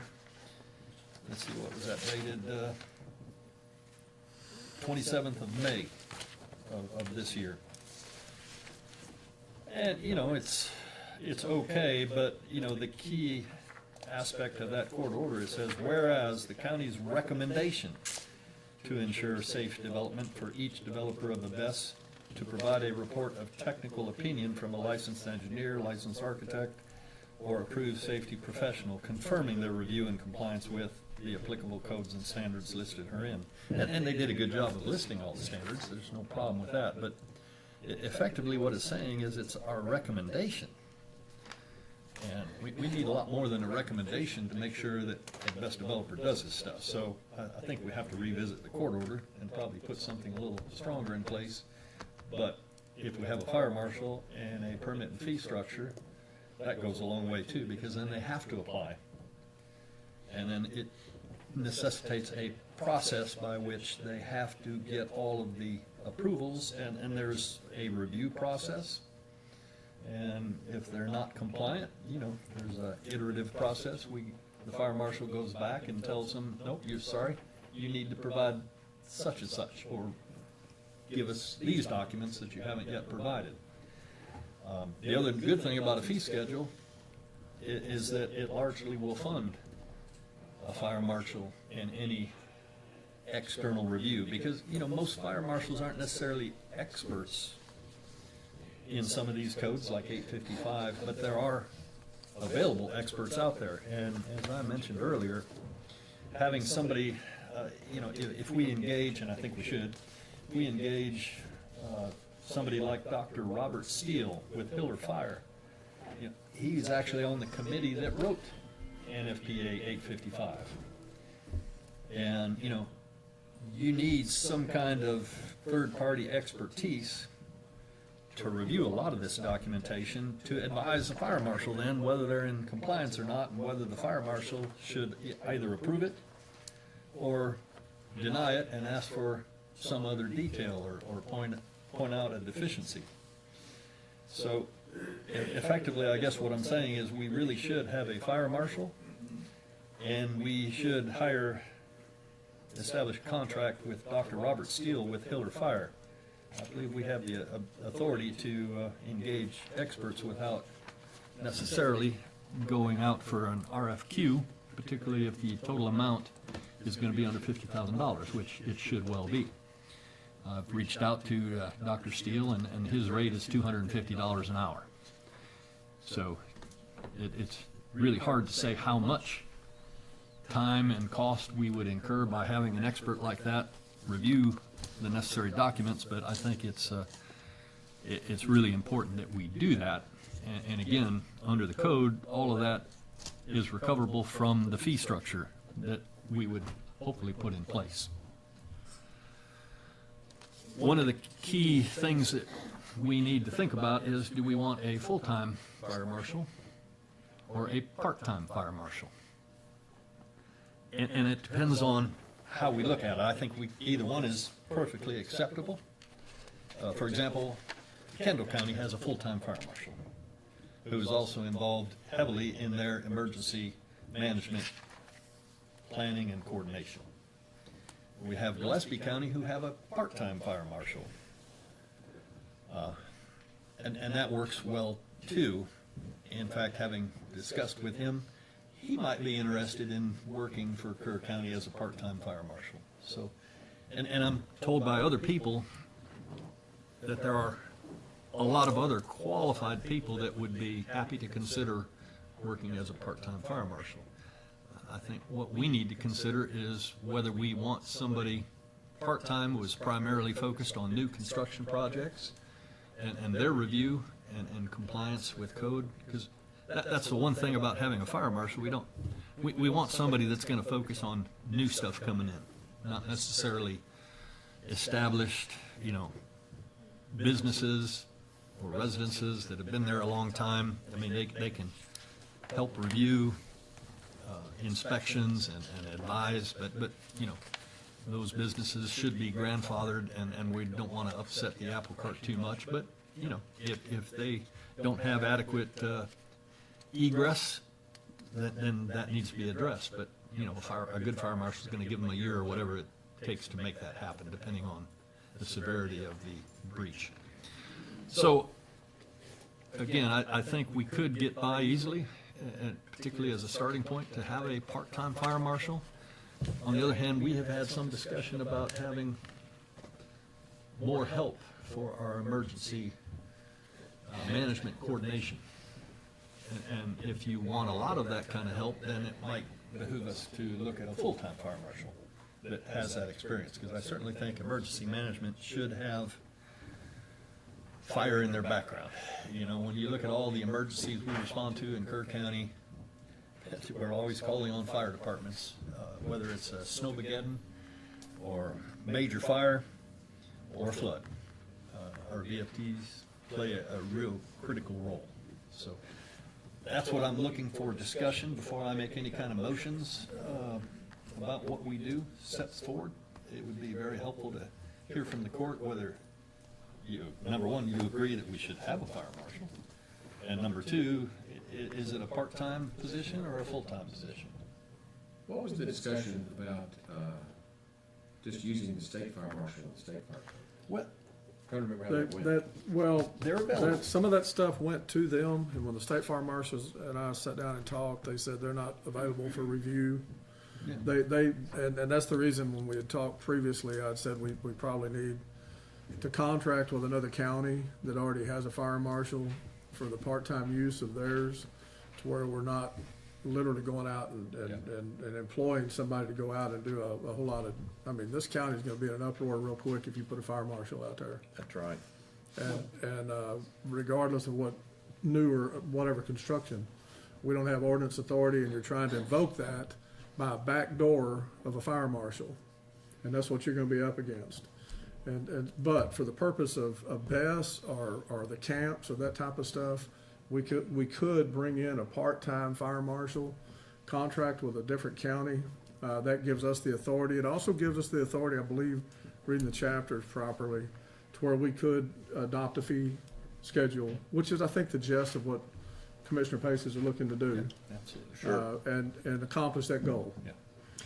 But that would be at a very minimal cost. When I'm looking at the budget, we didn't budget for No, this. we didn't. You're Really? looking Tell at. me about it. Right, yeah. You know, I don't know what happened to the judge on that one, but. He lost. Right.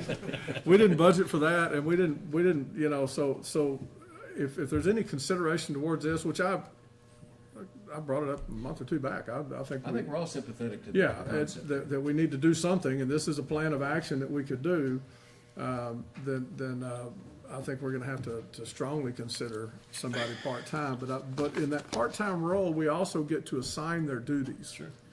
And we That's can make their key. duties very specific as to what we want them for. You eliminate a lot of the cons That's right. of hiring one yourself. That's right. And you contract one, then you pick and choose what they stick their nose into.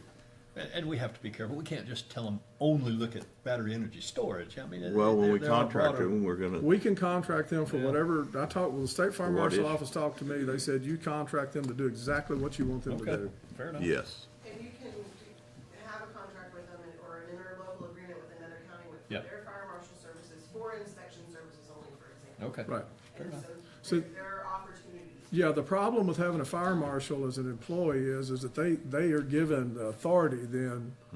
And when you give them that authority, then you're operating under whatever code that we don't have the legal right to adopt, whatever fire code that we would be working under. So when we put on a part-time fire marshal, we're bringing them on to operate by whatever code they have.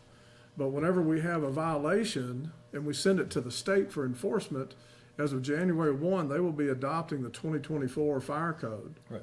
And so we will get the most up-to-date enforcement code that's available, is what it'll do for us. Per the code, you know, we do not have the ability to adopt any fire code. That's exactly right. But whatever the state has, or national codes, whatever the latest version is, that's what we're gonna operate under.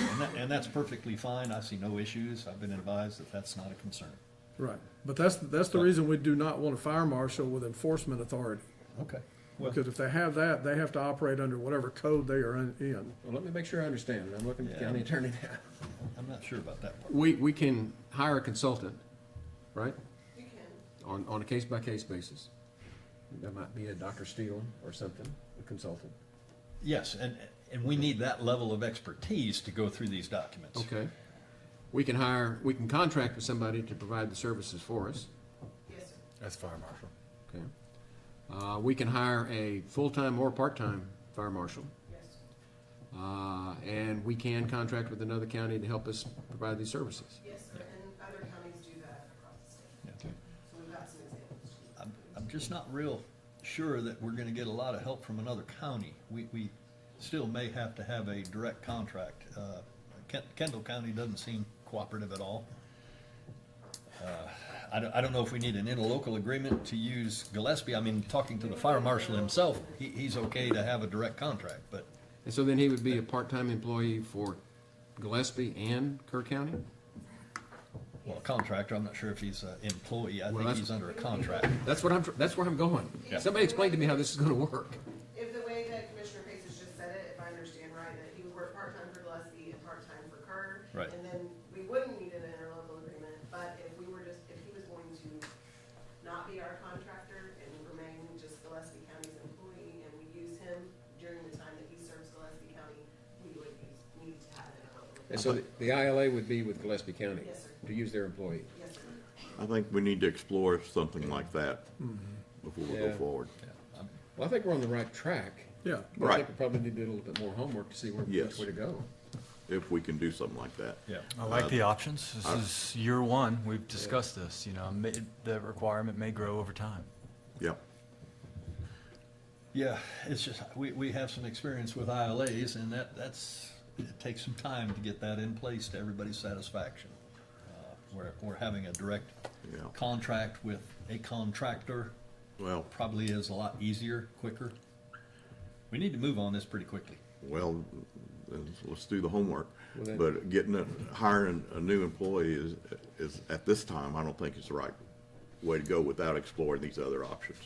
Well, we probably need to go back and take a look at what we budgeted to see Yeah. how we're gonna pay for this. Yeah, no kidding. Well, again, the fees will go a long way. Well, I understand that, but that's kind of reimbursement. That's after the fact. We gotta fund this money. And Yeah. and I'm looking at how much money we got to pay out. For example, the Van Zant best developer had to pay a fee of $55,000 for the permit application. Well, What, And it's because it's based on value of the project. Heather, what do we need to do to be able to adopt those fees that Commissioner Paces is referring to? What Well, process? You have to have a fire marshal who would recommend the fees, and then you would have presented to the court. That's what I'm getting at. So we need to get this done first before we, That's right, and you have to have the fees reasonably related to the services that are provided. Right. For whatever it is that they're doing. I think that at this time, it might be useful for the court because there is some more, homework to be done.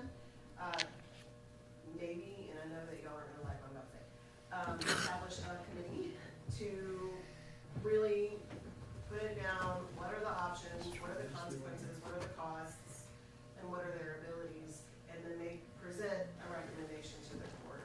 Because somebody needs homework in this meeting, and so that may be really helpful. Can we use CARFA for that? no, I don't think we No, use I- carpet for that. It could be commissioners, and you need to know the budget aspect of it and what our abilities are, so.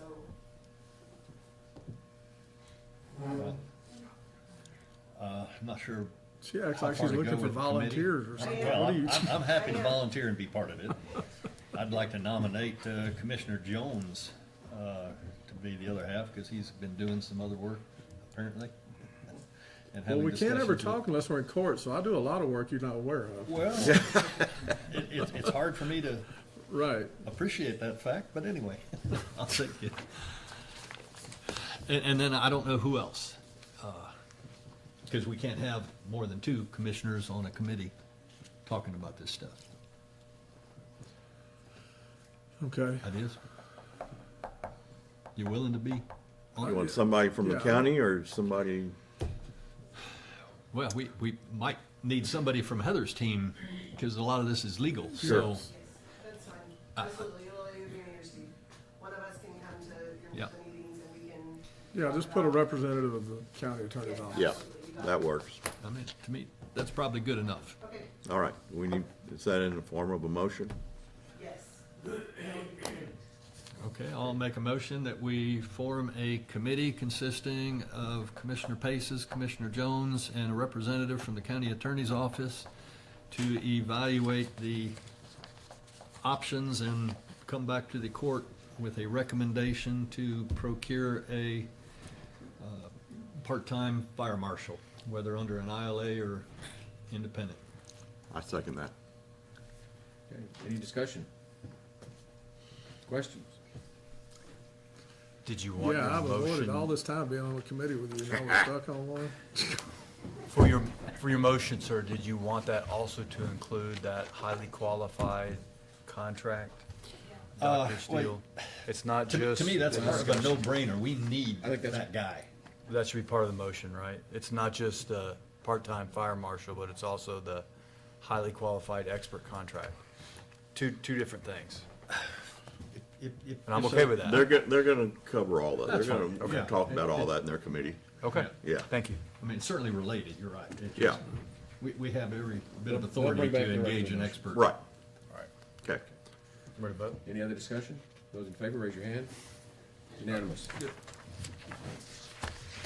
Okay, moving now to 1.20. Need to be done by the next committee. Consider, discuss, take appropriate action to approve a quote presented by Motorola Solutions for a 3-year contract extension to provide quality communications equipment and service utilizing WatchGuard body-worn camera system and cloud storage network. Sheriff. Sheriff, had me step in to cover this. It's just an extension of the 3-year contract. We currently have a contract with Motorola WatchGuard for our mobile video system as well as our body-worn cameras. So this extension would go into effect 6/11 of 2028 when we conclude our current contract.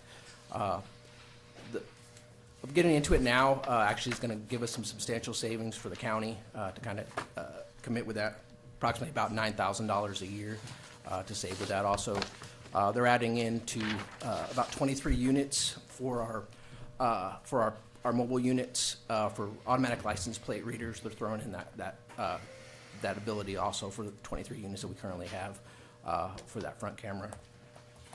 So total savings we would make by entering is about $27,000 we would save, so about $9,000 a year of extended into this contract.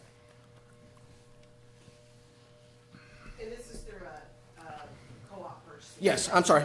So the current contract is under Sourcewell, which is a co-op purchasing. They're also Motorola WatchGuard is under DIR as well. So depending on whatever route we have, but the current contract is under Sourcewell. I move for approval. Second. Got a motion to second to approve the extension of the 3-year contract with Motorola, utilizing the WatchGuard body-worn camera system and cloud storage network as presented. Any discussion? Just one question. You mentioned LPR, license plate reader. Mhm. Is that a new feature now to have on all of our vehicles rolling around? Yeah, so we currently have, right now they're kind of an exterior camera system with this what's called the M500, which is our mobile video that's inside of the vehicles right now. The front camera is actually an added service of having the LPR for that front camera. So as the vehicle moves, it's just combined already into the Absorbing unit. data. So it's not an additional add-on to that unit what we currently have right now. So they're throwing in that service. So that's about per licensing. It's about $500 a year from that. So we're getting almost over the 3 year or over the 5 years, almost about $60,000 of free service for those LPRs. So with those LPRs being utilized, like I said, we're able to locate any of those license plates. So anything that's entered into TCIC, NCIC that are Amber Alerts, stolen vehicles, wanted people, anything like that, we'll be able to locate those license plates. So. And LPRC is license plate reading? Yeah, automatic license plate reader, ALPR. Okay.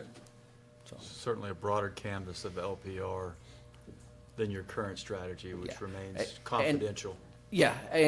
And through Motorola, so Motorola owns what's called Vigilant, which is the basically entire United States type of network. so we get any of those reads for those license plates all across the United States and Texas. Thank you. Any other discussion? We have a motion and a second. Those in favor, raise your hand. Unanimous. Next one is 1.21. Consider, discuss, and take appropriate action to authorize the sale of one surplus firearm.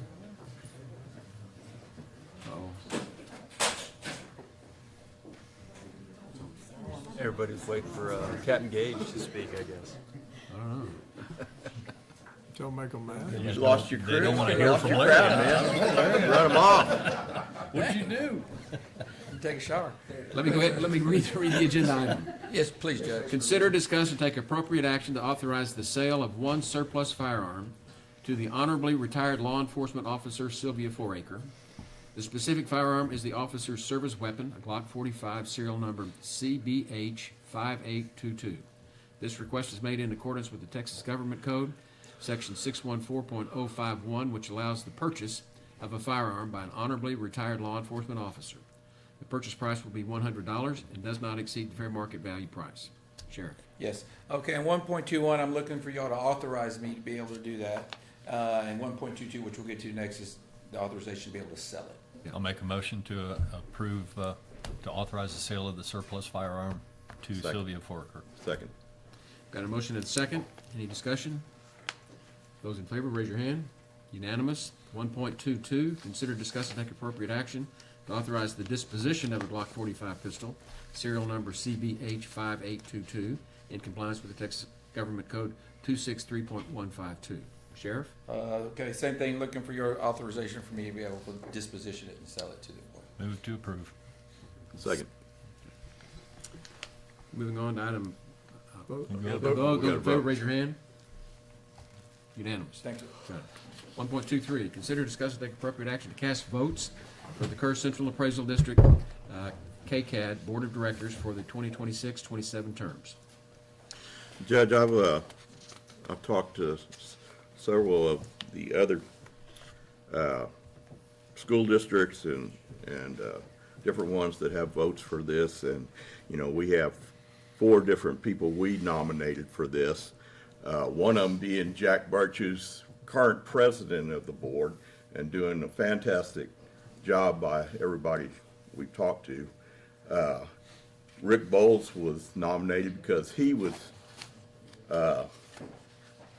several board members had encouraged us to put him on our list of nominees. And then we have Larry Prio that's been serving for a while and doing a good job. And Commissioner Paces nominated David Garrison, who would be good at it as well. In talking to some of these other people and how they place their votes, several of them have told me that they're going to put votes towards our nominees. And so I'm going to make a motion that we put 600 of our votes towards Rick Bowles, 600 towards Jack Birch, and to pretty much guarantee that we get those 2 on. Now, and I think some of these other entities are going to help us get some of the, maybe one of the others on there.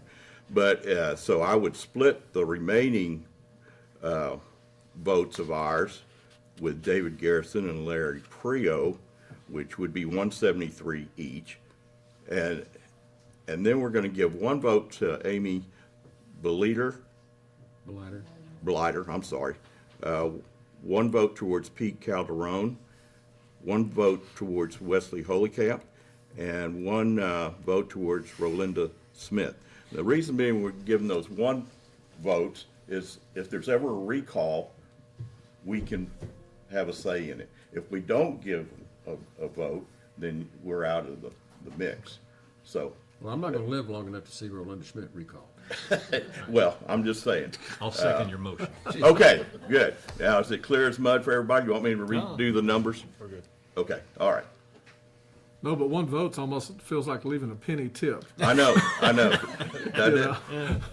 But I do get it. Yeah, it Yes. gives us opportunity then to vote should there be a recall of some type. That's right. Well, between Amy, Pete, Wes, and Rolinda, I don't see any roll calls in the future. No. No, I think we're safe, but, you know. Yeah. Yeah. Okay. Any other Any other discussion? Those in favor, raise your hand. Unanimous. Item 1.25, consider, discuss, and take appropriate action to surplus IT and maintenance department items. Ms. Shelton. First time today. Yes. You have before you the list of items that these departments have requested to be surplus. Move to approve as recommended. Second. Motion and a second to approve surplusing the items as presented. Any discussion? Those in favor, raise your hand. Unanimous? Did you skip Okay. over 24? Did I? We did. It's passed. I'm sorry. Oh, that's passed? In-kind donations. I talked to the treasurer at the break. Okay. Okay. So we're moving on to the approval agenda. 2.1 is budget amendments.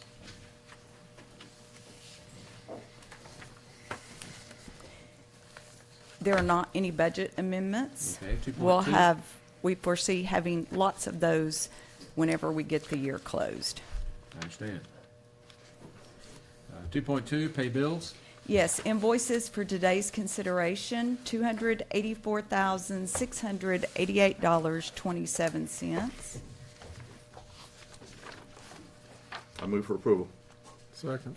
We got a motion and a second to pay the bills as presented. Any discussion?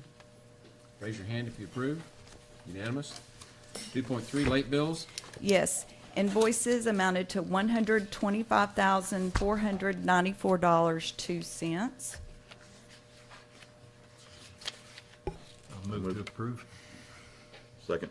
Got a motion and a second to approve the late bills as presented. Any discussion? Those in favor, raise your hand. Unanimous. 2.4, auditor reports. There are not any. Thank you. 2.5, monthly report.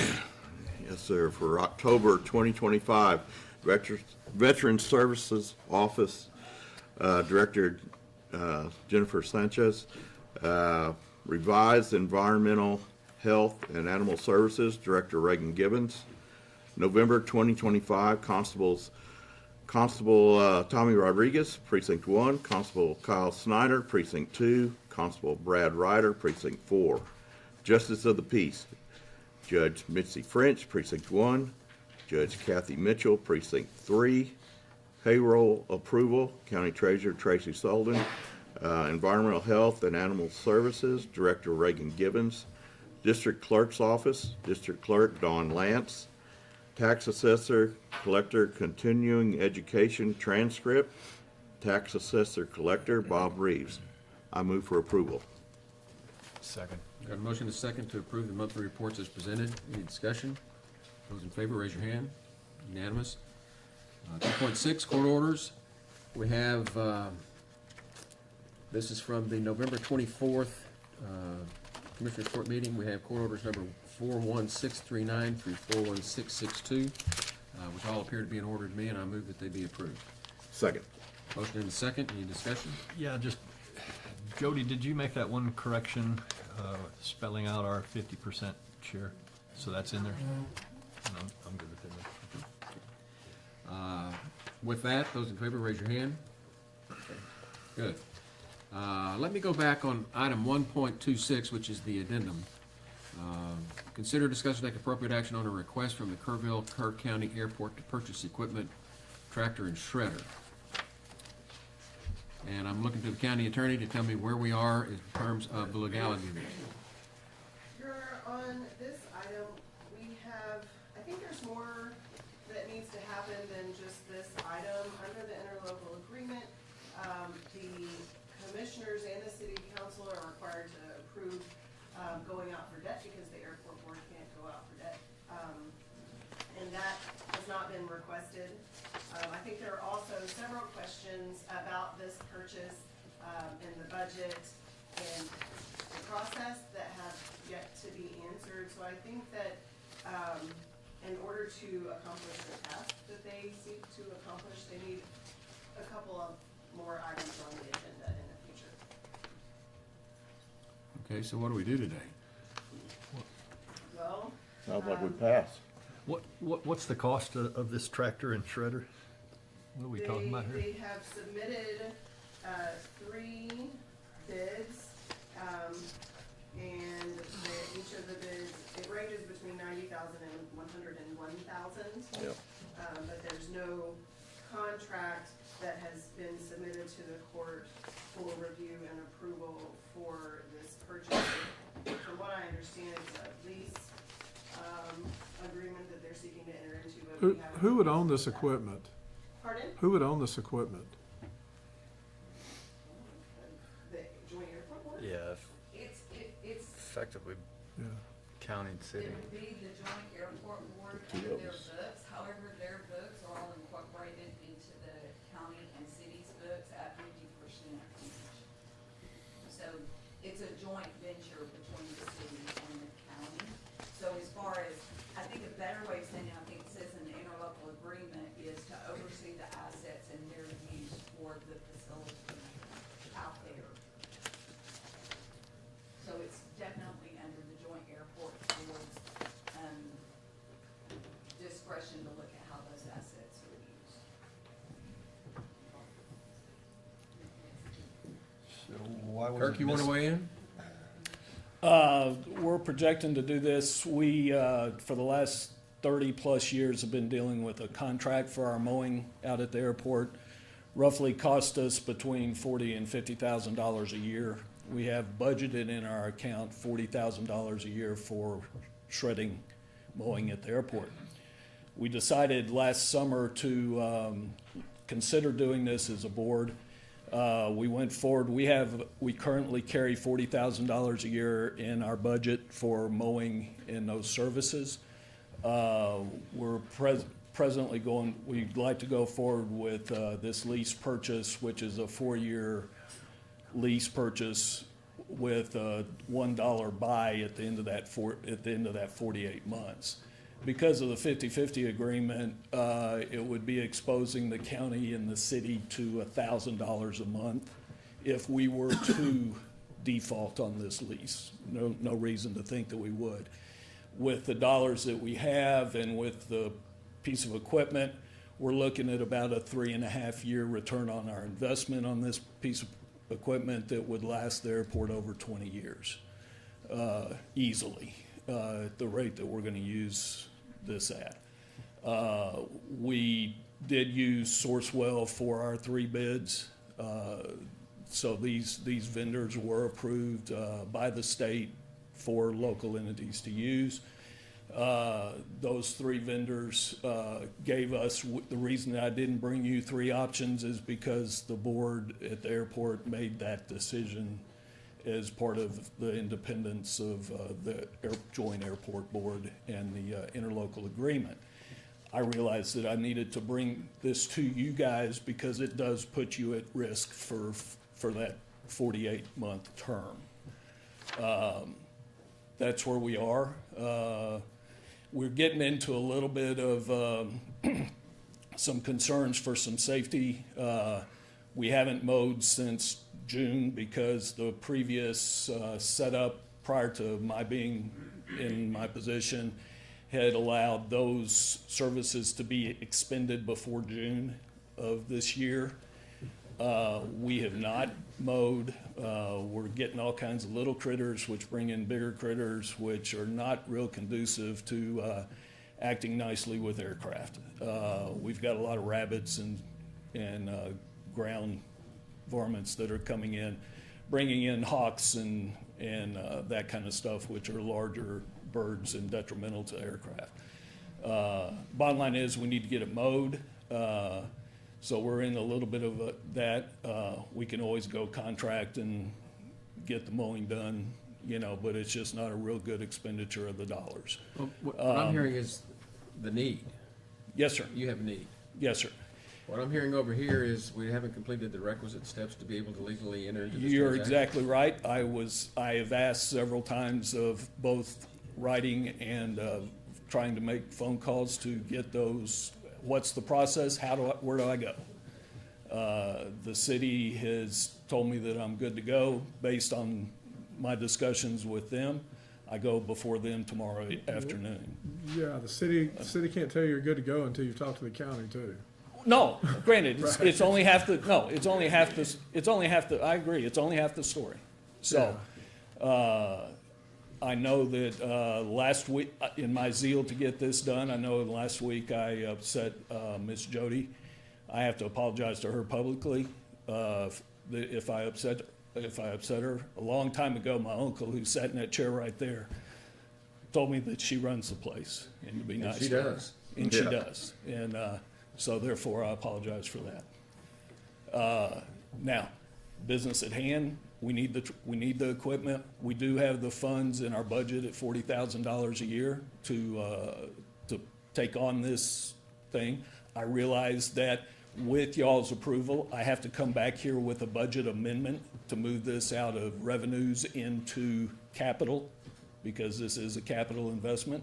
But until that happened, until I had your okay, there was no need to do that. Yeah. Kirk, I like your thinking as far as long-term and, benefits and everything. We just need to get it done right. Right. No, absolutely. Yeah. Have run into the roadblocks. Okay. Kirk, who's gonna operate the tractor? I mean, who's gonna do the mowing? We have a maintenance person, so Somebody who's already on staff? You're It's not our gonna have current to hire? staff. Yes, sir. Now, do you currently have a tractor? No, we No. do not. Okay. We have been contracting for the last 30 years on this. Okay. Heather, what do we need to do here? If he's going to obligate, debt, he needs to get the approval to do that appropriately from the city and the county. And I don't think that he can do that under this item because it's not specific enough to do that, under this item, in my opinion. He'll need to do a budget amendment and, we'll need to review that contract for the purchase. So for the next court session that we have this on there as agenda with a budget amendment, and then in the interim, submit that capital, contract lease so we can review Absolutely. that. No worries there. And understand, it is a 5-series type tractor Yes, sir. The with a specs, batwing shredder that you're 15-foot looking at to batwing. cover a lot of territory. a lot of You territory. believe it's gonna last 20 years? Oh, for the amount of hours that we're gonna put on a piece of equipment like that, yes, sir. It's lower hours Yeah, and very low hours. maintenance. Maintenance, one of the reasons I chose to go with the John Deere is after talking with our county folks, of course, there is a warranty and maintenance that comes with it. The county does operate a lot of John Deere tractors and road and bridges, and that was one of our thoughts, was to get something that, if we needed the county's existing expertise, that we might be able to utilize as well. Thank you, because I did consult them, and the first person that consulted over this, understand what you're trying to do. Right. I talked with Kelly before I started this and looked for her recommendations as well. So, Okay. because of their expertise. All right. Does this tractor have a cab and AC? Yes, sir. You want to come drive it? No. Oh, okay. AC, I have a lot of problem with my tractor when it's AC, so. This is a Added pretty, maintenance. this is a very generic, well-proven model from John Deere, so we should get a lot of life out of it. Okay.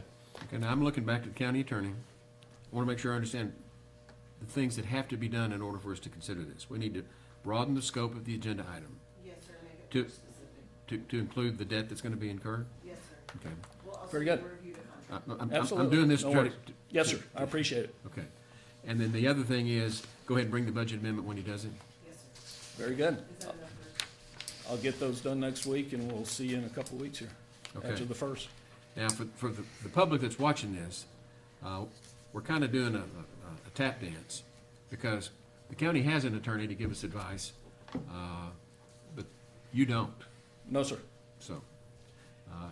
Yes, ma'am? Their board may need to pass that budget amendment before the court and the city council do also. But that's between Right. them? Yes, sir. Yes, sir. I'll take care of that next week at my monthly board meeting. Okay. So you need board approval. Yes, sir. Very good. Okay. You got those through, Kirk? Yes, sir. Appreciate Okay. it. Are we good on the posting for this agenda item? Okay. Very good. Okay. And there's no action to take, and you'll be back? Yes, sir. Okay. Thank you all for your time. Thank you, Appreciate sir. it. Okay.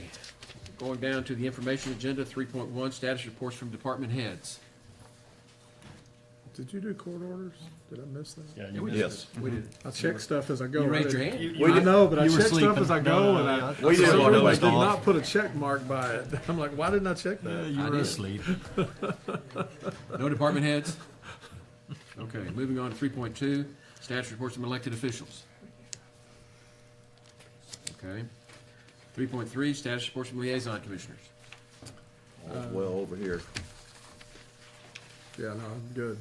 We're getting to year end. Yes, we are. Okay. So with that, do we have any executive items? I said that I didn't initially, but I would like to give you a brief Okay. update, under. So what we're going to do is take a short break, and we're going to go into executive You session. did to me. And we'll change the signs on the doors. And it is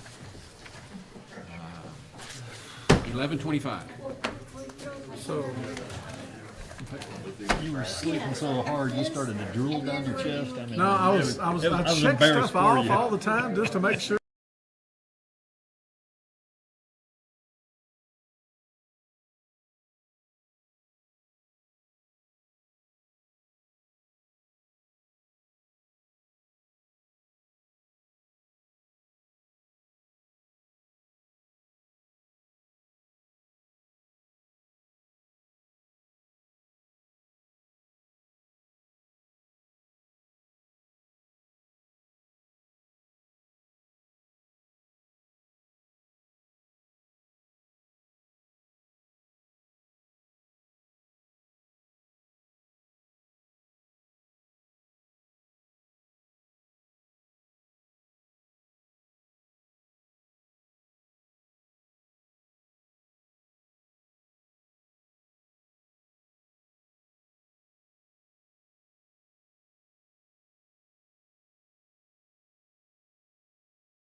open session, and there is no action to be taken from the items in executive session.